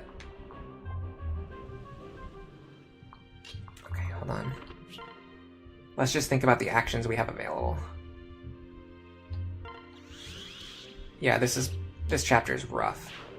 I wouldn't say I hate it, but it's definitely rough, especially like on Lunatic, on Lunatic Plus.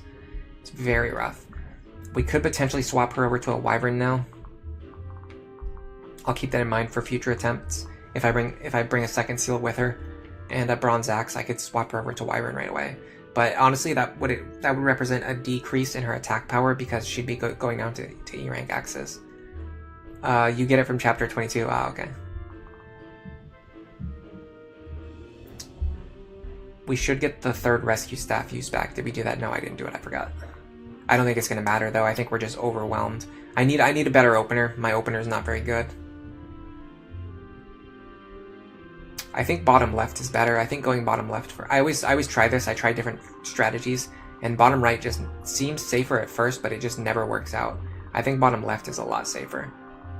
Because it allows you to start cutting through these enemies, but the problem is though, like, if any of these guys roll counter, you just can't go bottom left.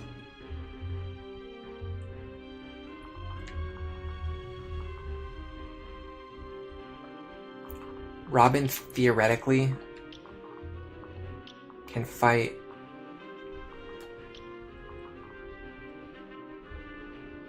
everything in this area.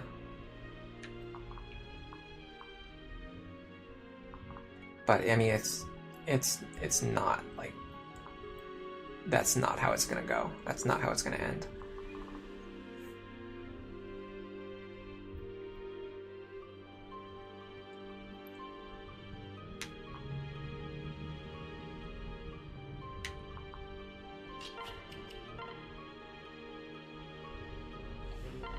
I don't one-shot these guys either. So the Beast Killer doesn't even really help me that much. I need dual strikes here, like, badly. That was just pure luck on my part. Yeah, to get into the bottom left, you have to be very aggressive on turn 1, which you can't really do on Lunatic Plus, because you can't control what skills the enemies will have. That's the biggest problem.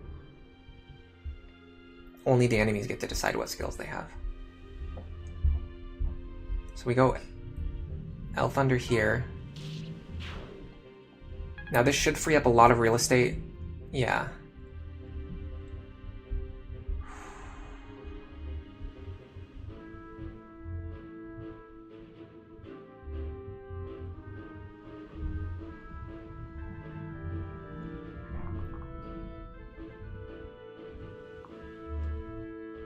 Problem is Gregor's very overextended.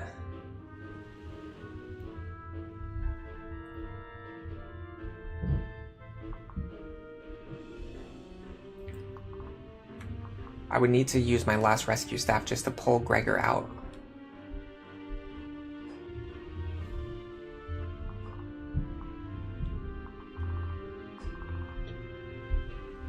And if I don't, then these guys will kill him, right? Well, 22 damage. I mean, he can technically take 22 damage if he can get into a safe spot, which would be this spot right here where she's standing. Is it better to sing for Robin? No.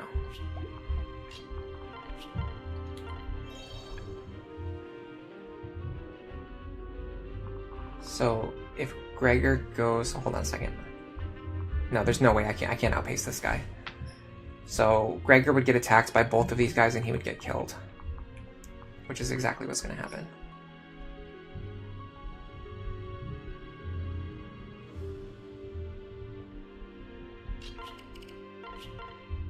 $20 plus. Okay, well, we definitely don't take that. I feel like this has potential too, though, because I'm seeing all this safe space over here, and it's making me wonder if, like, we can make a safe place over here in the corner.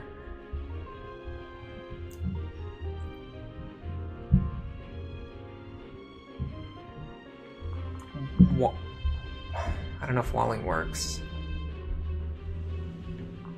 Whoever stands here needs to take a lot of attacks. Problem is, so many of our characters are already on low health, and then, like, even if we do this, like, hold on, so I'll try the wall strategy. So we have to unequip Frederick now because he's going to be in range of an enemy who has counter. We have to unequip Gregor now because he's going to be in range of an enemy who has counter.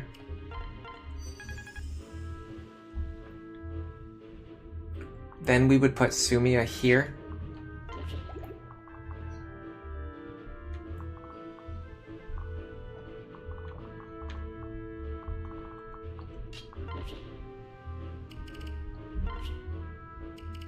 Honestly, I'm tempted to just go Beast Killer. Oh, no, this guy will kill Sumia. Yeah, this guy will just run up and kill Sumia. So we would need an additional character who's capable of standing here and surviving, which I guess would be Crom. So we put... No, stop doing that. We would put Crom here, and then he won't attack anybody. So then the only person who's going to attack and fight anything in this entire enemy phase is going to be Robin. Who we can't even heal back up to full. Maybe Anna can. Anna saved me. Even Anna can't. Okay, cool. I guess I'll just use the physics staff. Let's just see, like, if we absolutely pull out all the stops, are we even capable of surviving turn 2? How did that happen? I calculated that he didn't have enough damage. I don't know.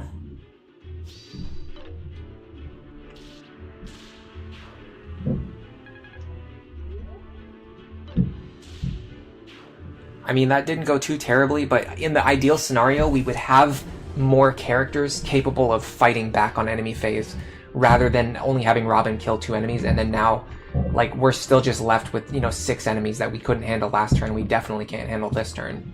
But that was okay. Yeah, everybody gets one shot by this beast killer. This beast killer is a huge problem. I can't believe 93% of people thought I was going to beat this chapter today.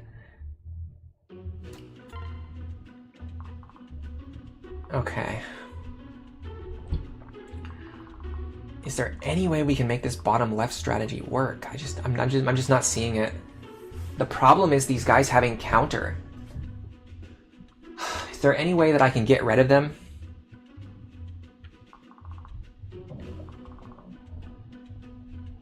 That might be the strategy. I think we need to get rid of all these enemies who have counter. So what if we do this?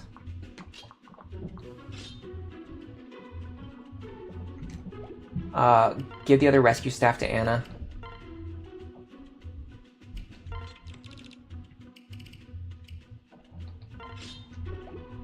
And also give a second seal and a bronze axe to Noe. And then I don't know what we're gonna do with Gregor, honestly. Gregor is really disappointing me right now. It's because we waited so long to promote him. We needed to promote him sooner in the run if we were gonna use him.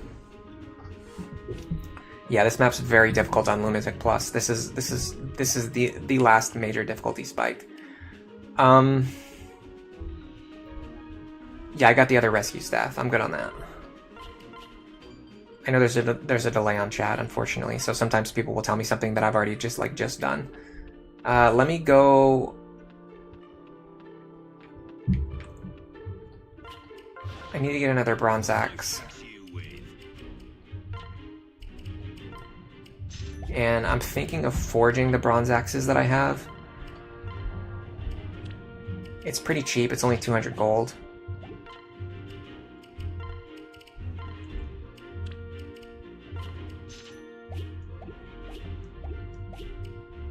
Are there any other forges we could potentially do? I'll show you how much it costs to upgrade the hammer, by the way. It's very expensive. It's prohibitively expensive. It's just not worth it. Yeah, 2,700 gold. It's nowhere near worth that much. Not even close. The Beast Killer is 2,400. Have we tonicked up Robin yet? With +2 defense, and we haven't put any tonics on Robin yet. Robin's honestly not really struggling that much. As long as we can heal them every turn, like, Robin will be fine. The bigger problem is, so last chapter we had like enough. Last chapter we kind of had this problem where we had enough aggression, like we had enough damage, we could pretty reliably kill the enemies, but we were having trouble with survivability. This chapter it's kind of funny, but it's like the exact opposite. Our big problem right now is actually being able to kill all of these enemies fast enough. We just don't have like the pressure that we need. Okay. Let's see if there's any possible way we can break through on the left-hand side. Yeah, +1 forge is like affordable, but it's still kind of a waste on the specifically on the hammer. I think it's good on stuff like the killing edge. It's good on bows. It can be good on the beast killer even, but the hammer in particular just doesn't come up often enough. It just doesn't come up often enough to really be worth the price.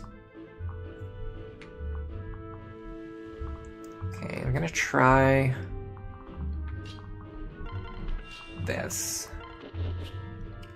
Beast Killer.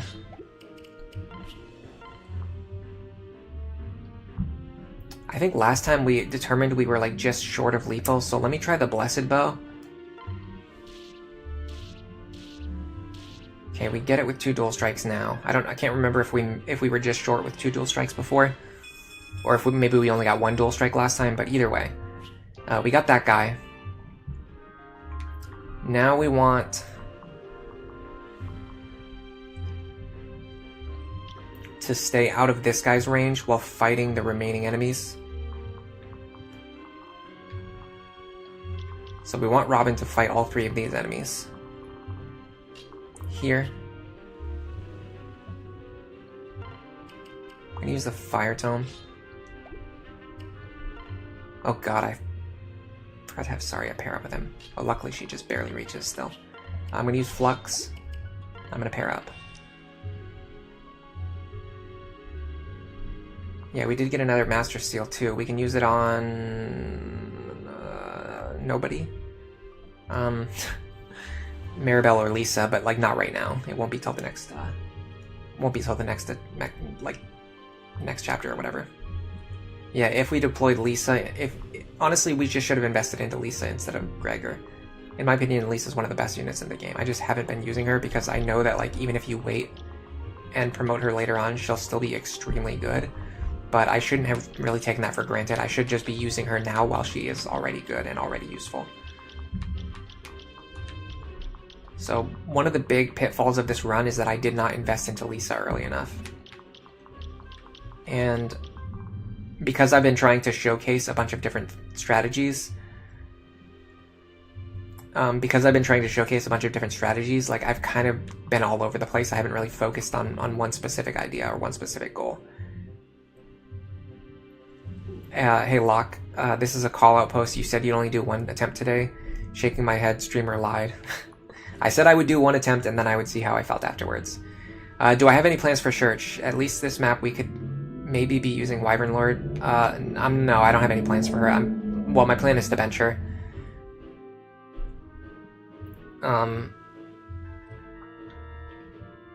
Yeah. She's not really the best unit. Like I said, especially on Lunatic Plus. She just becomes significantly worse. This guy will kill us. This guy will not. So I guess we can fight him. Hand axe.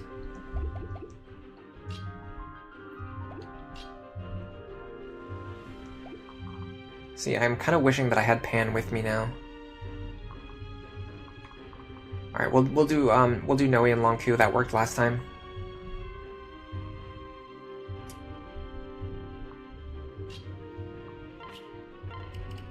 Armor Slayer, dual strikes, putting in a lot of work here. I can also stand here, which is a pretty good position. For my other units, before I forget, let me make sure to rescue this pair. Can I reach them from here? Answer seems to be yes, which is very good. That will pull them into this square, which we can block using Frederick. This guy does not have a Beast Killer, right? No, he does not. So I want to go like this. I want to use a Steel Axe.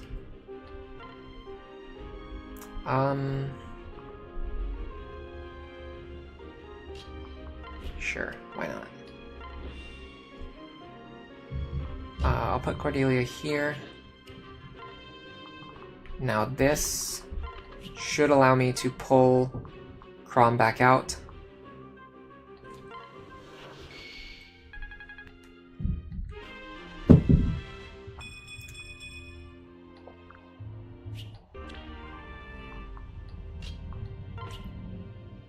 And then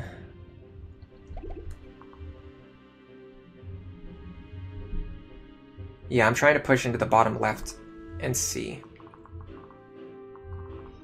if there's any merit to a bottom left strategy. Bottom left is what I normally do on Lunatic, but it's a lot harder on Lunatic Plus. And honestly, I can't remember what I did the last time.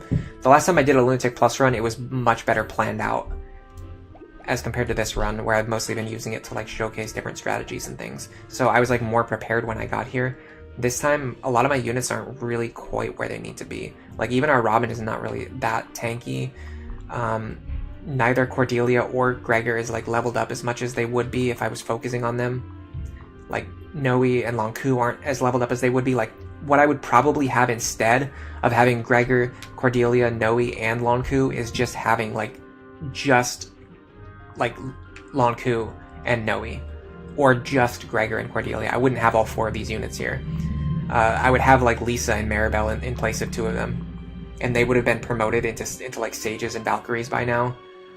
So it would be a completely different like opener.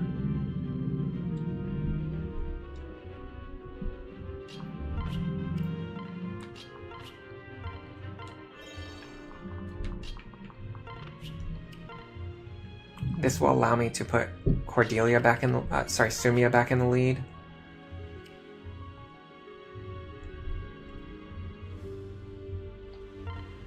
And then Anna can just stand here and do nothing, I guess.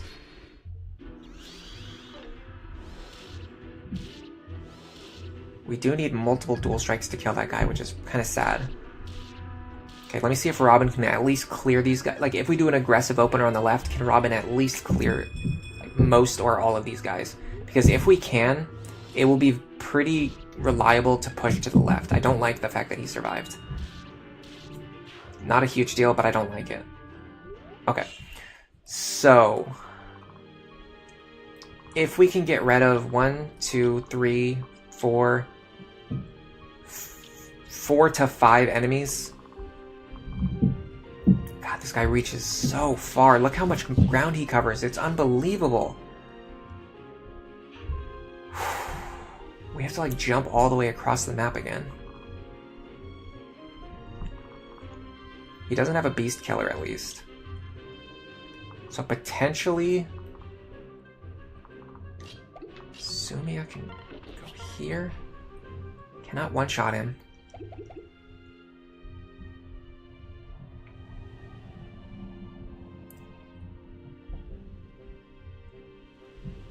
Just not seeing it. I just can't see. I can't figure out how to push. Like I can't even clear one side, much less both. It's crazy. Like if I go all in on the left, I still don't even clear the left side. If I go all in on the top, I still don't clear the top. Like how do I open up this map?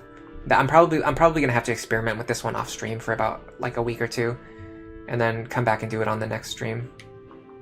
But I mean, we're learning valuable information from each of these attempts. Maybe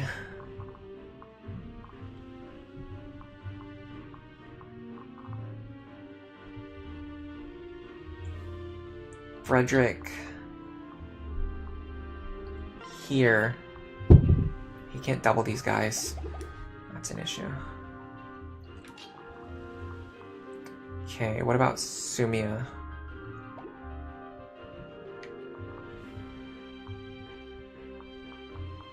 I have to get rid of this guy right here.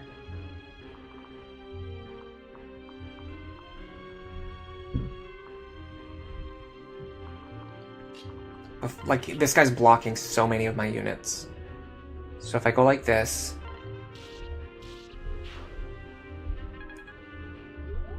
then I go like this.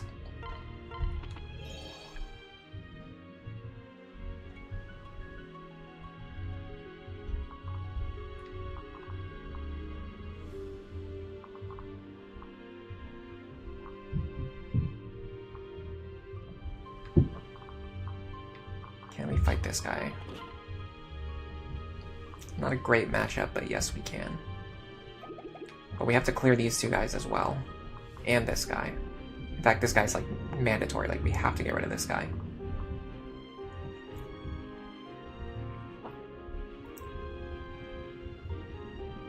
Okay. What if I do...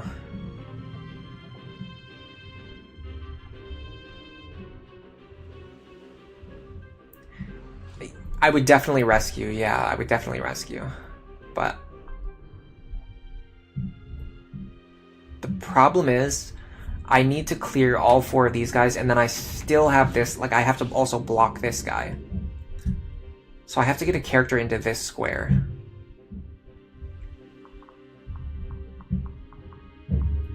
And then even then, he's still threatening a ton of area over here.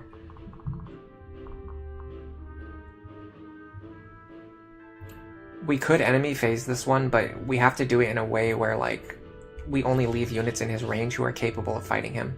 But those units also need to, like, clear out these guys, so they're all going to be injured. I don't know, I'm just not seeing it. I just can't figure this map out right now. Granted, I've already been streaming for 3 hours, so, like, my brain is kind of fried to begin with. Like, right here, like, Noe's safe here. She can't fight him, though. It would have to be Lonku. So this is fine. Do any of them have ranged attacks? No, they don't. Interesting. I was thinking I was gonna have to rescue Olivia, but I'm wondering if I just box her in, if she'll be safe.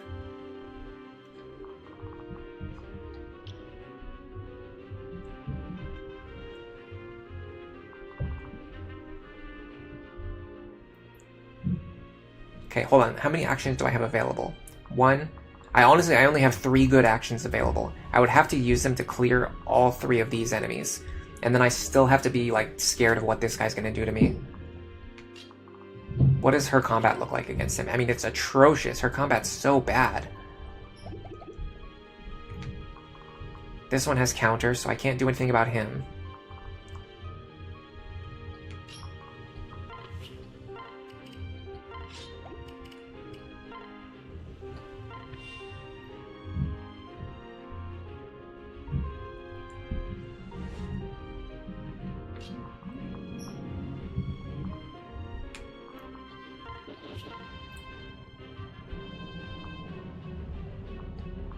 $16 times 2.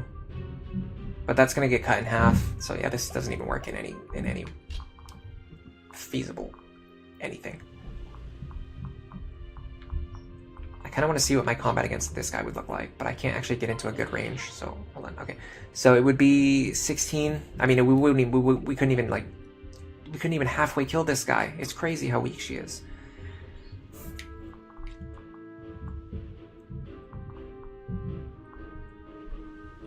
Can she do anything about the Armor Knights? Can she do anything about anything?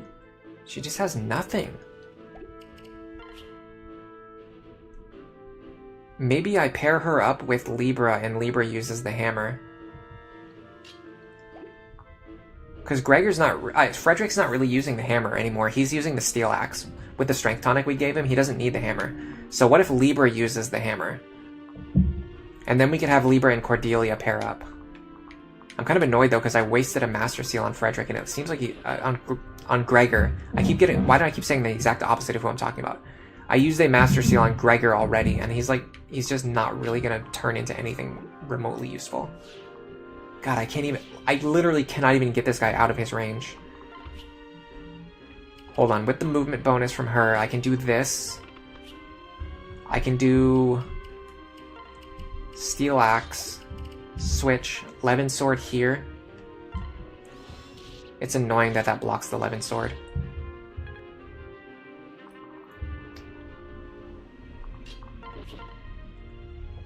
Unbelievable. Keep in mind, everything that I'm doing right now does not matter, because at the end of all of this, this guy is just going to run over and kill Olivia. And then we're still going to have this guy who can run over and do whatever he wants. Like, after everything that we've done, we're still not even close to having a solution here. No, we only have 1 Armor Slayer.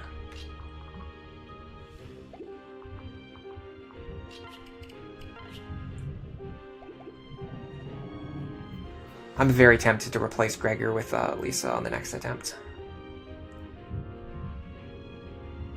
But I do like the idea of giving the hammer to Libra.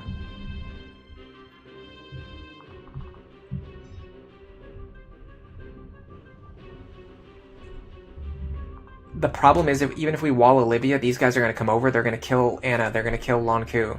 Like, there's just no solution. There's no valid solution anymore. We have to kill these guys. But if we kill these guys, then we're no longer protecting Olivia.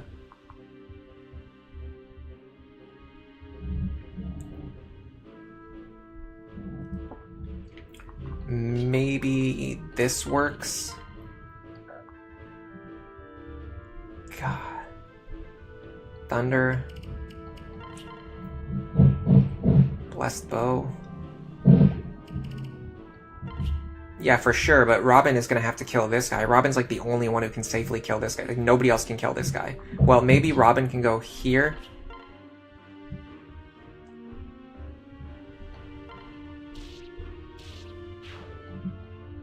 And then these two could go here, but then that leaves them in range of this guy. Is it just him? No, it's also him. So that leaves them in range of two guys. So they can't even get to where they need to go. I mean, the best thing I can do now is just try to build like the best wall possible. So I would put Frederick here. He's gonna fight swords and lances. So he wants to have a steel lance equipped.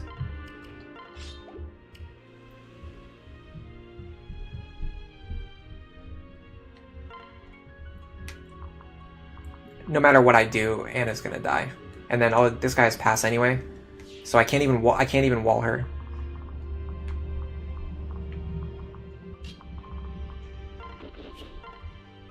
I can do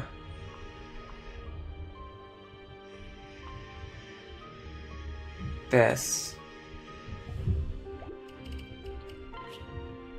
Steel bow.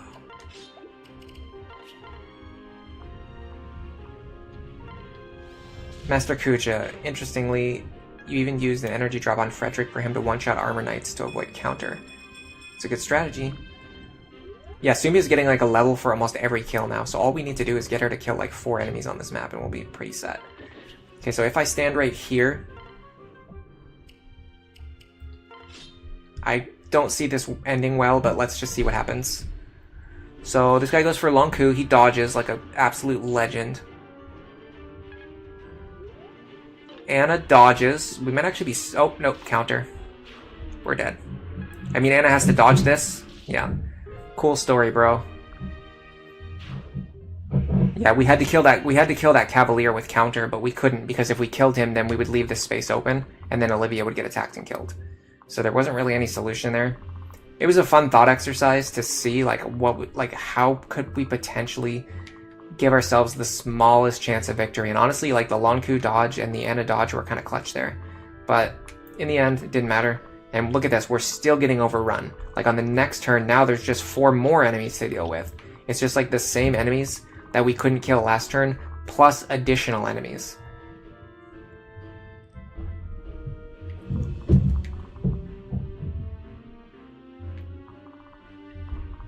The big problem was, not this guy, but the one who was in front of him, the guy with counter. The guy who was standing here before this guy died. There was just nothing we could do. Like, we would have to put somebody all the way up here to kill him, and then that leaves Olivia completely exposed. Part of the problem is that my units are so weak that they have to pair up in order to fight these enemies, but because they're paired up, I have half as many actions. Yeah, that was turn 3, so technically that was the first time I actually made it through turn 2, although we died on turn 2 enemy phase, so not that much better. I want to give the hammer to Libra. He's not really a good user of the hand axes. This also gives me 1 more inventory slot for Frederick, which I can potentially use on like a powerful axe or lance. I would probably give him either the Hector or Titania axe. Definitely the Hector axe, in case I ever need him to hit a little bit harder. I honestly think this left side opener has merit. We just need to play better next time. and not have our units be all out of last time all of our units were out of position because I wasn't sure what I was going to do on the next turn. This time I might be able to set up something better. The other thing is I'm having regrets about Gregor. I'm just not feeling great about him. We needed to promote, like, if you want to use Gregor, you have to promote him like pretty soon, and we waited way too long to, like, we're I think 4 chapters behind where we should have promoted him.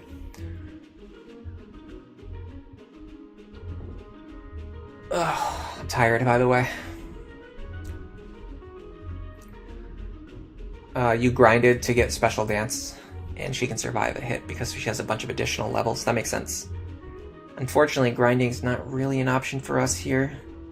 We gotta find a way to do it without grinding. I know it's possible, I've done it before. I just have to think about how to do it with this team that we're kind of stuck with now. I don't think the run is soft locked or anything. Yeah, he basically never leveled up from chapter 8. Same stats, just promoted, like 5 chapters later, including the paralog. Unless, did you already include that? No, this should be 12. So yeah, this is 5-ish chapters later, 4 or 5 chapters later. But we didn't level him up at all. And we just, like, we haven't been working on his axe rank, so he's pretty far behind where he would typically be if you were actually going to use him. I think that was a waste of a master seal. I think I should have recognized that I wasn't going anywhere with him and just benched him.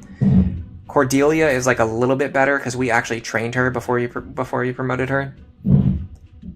She's got decent lance rank and she has like potential. If we keep investing in her, she could potentially get good.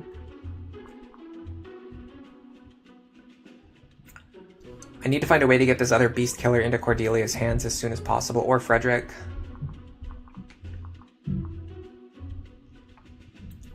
I'm really low on rescue staves, though. That's the problem. I just have, like, none. I wonder if I just, like, burn all of my rescue staves on, like, turn 1 and turn 2. Just to get as much action as possible.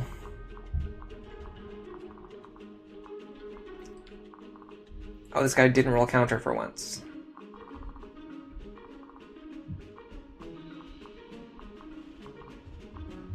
Alright, I'm gonna try something. This guy's counter, doesn't he? Of course he does.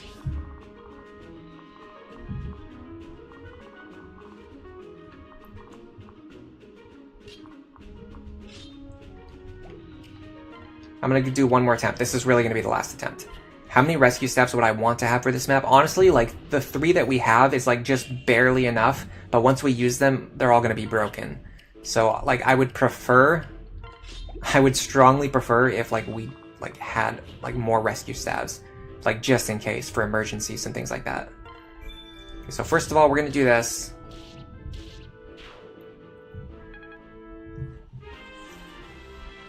So this guy's not breathing down our back next turn.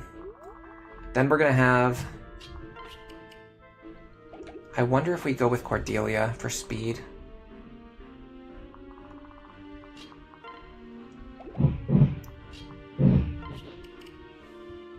Oh my god, I just hit wait. Why do I do these things? All I need to do is just not, like... Alright,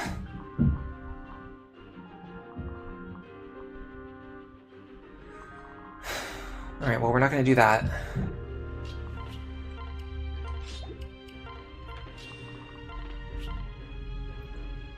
So if I kill this guy...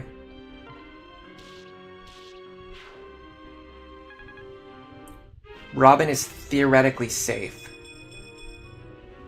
Yeah, I think you have 10 uses total, like, between the start of the game and this game, but we used 1 extra rescue staff in Chapter 5, I think.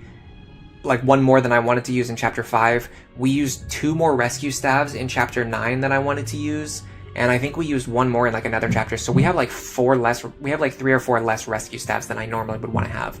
Like, I would normally want to have, like, a stack of, like, 2 stacks of 3, or, like, you know, 2 or 3 on each stack, and all we have is, like, a 2 stack and a 1 stack.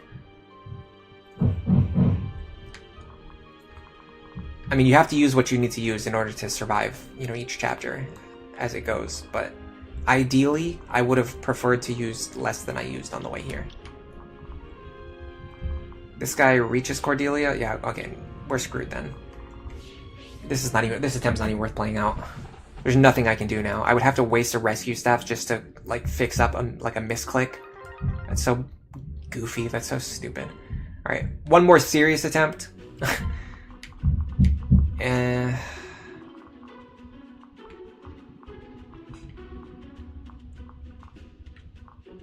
this guy of encounter kind of ruins everything that I was doing last time, though. So we have to go over here this time. We need Sumia over here. No, we don't. We need Robin here. So I guess we need Sumia like here. Can she reach? Sort of. So this is going to be similar to what we did last time.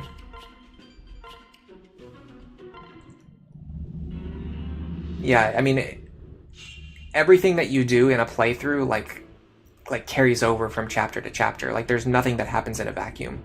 So the fact that we screwed up earlier and had to use rescue stabs that we shouldn't have needed to use is hurting us now, because now we don't have the rescue stabs that I would like to have to play comfortably.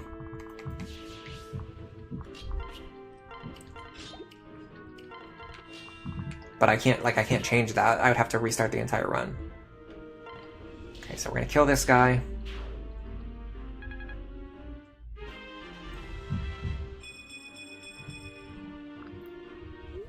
You can't really do like the Robin Pegasus reclass in a no grind context. It doesn't work at all.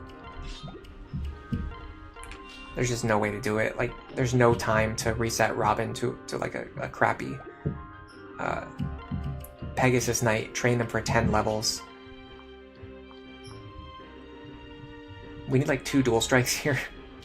We got 1, which is not enough. 15. 38. Minus 14. I think we just kill ourselves with counter here. No, we actually kill this guy. So Robin theoretically could survive here, like technically. So I'm gonna grab Crom now. I need you out of my way forever.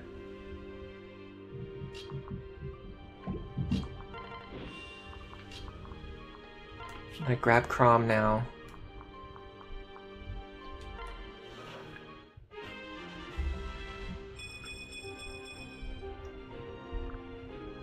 Yeah, if you're willing to sack units, like especially use ones that you don't plan to use, like we're honestly never going to use Church, so I could sacrifice her if I wanted to, but I don't want to go that far if I don't have to. Even if you make Robin a Pegasus in Chapter 4, the problem is you just lost like one of your best like 1-2 range like units for some of the hardest chapters in the game, and instead of that you have like a crappy unit who's locked to using bronze lances and is frail, when Robin is supposed to be like tanky and they're supposed to fight at 2 range. It kind of reminds me of when I did a run, I attempted to use Muriel in place of Robin, and like even using Muriel in place of Robin doesn't work because she can't take any hits. So even though she has like the same 1-2 range combat, she just can't take any hits where Robin actually can. So I feel even less good about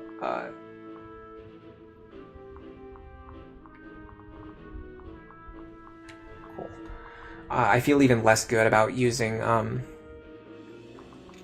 like a Pegasus, a level 1 Pegasus Robin in place of like a level 12 Tactician Robin.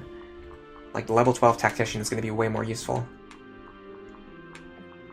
I don't know. Maybe it's possible, but I feel like it's typically something you would do in a grinding context.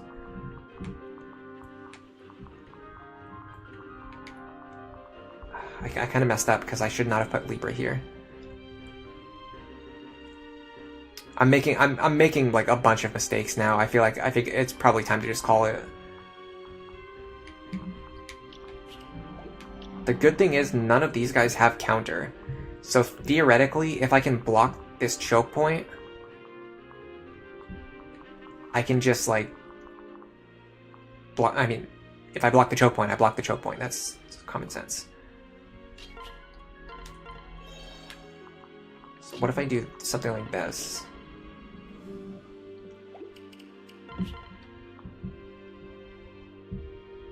Don't really have a good option for killing this guy.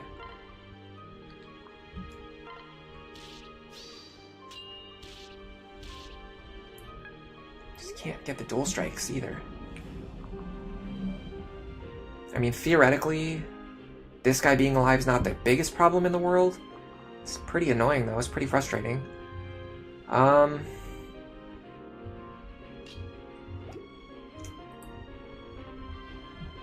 Because there's not really anybody who I can send forward anymore. Like, I can't have anybody move, like into these squares, because then they'll get mogged by just, like, multiple enemies swarming them.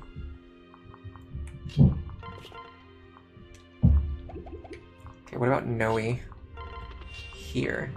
We can have her do what we were doing before, fishing for Armor Slayer dual strikes. Yes. You could grind with skirmishes if you don't want to use DLC. You second seal Robin when she was a Grandmaster level 8 and then early promoted her as a Pegasus. Only took 2 maps for her to reach level 10. It is doable. She was already a Grandmaster.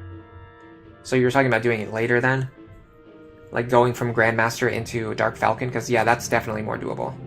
That's a lot more doable. If you go from Grandmaster like directly into Dark Falcon, that works pretty well. I thought you were talking about going from Tactician into... This guy has passed. Going from Tactician into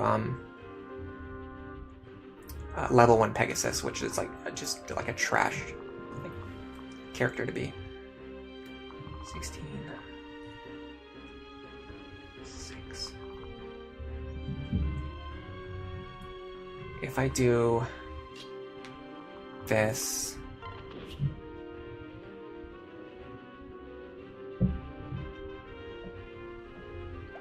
Which weapons do they have? Lances and swords? I mean, there's no good option. I'll just use this. And then I would go like this. Here. Stop. I have to transfer them over so Gregor doesn't get doubled. And then go here. I don't think we're going to survive, but I want to see what happens. Because this might potentially be like something resembling our best opener.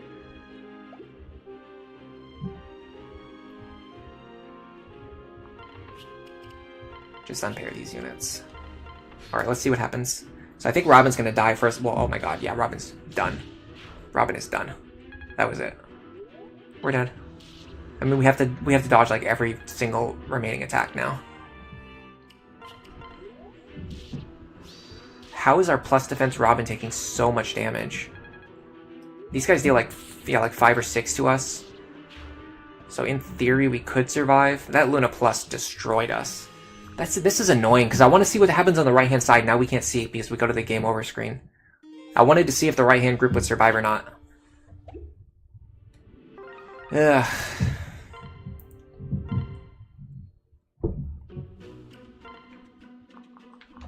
Alright, that was the last attempt for the day. I want to practice. I want to do some more experiment and testing on this map off stream. It'll probably take me like 2 weeks or more to solve this one.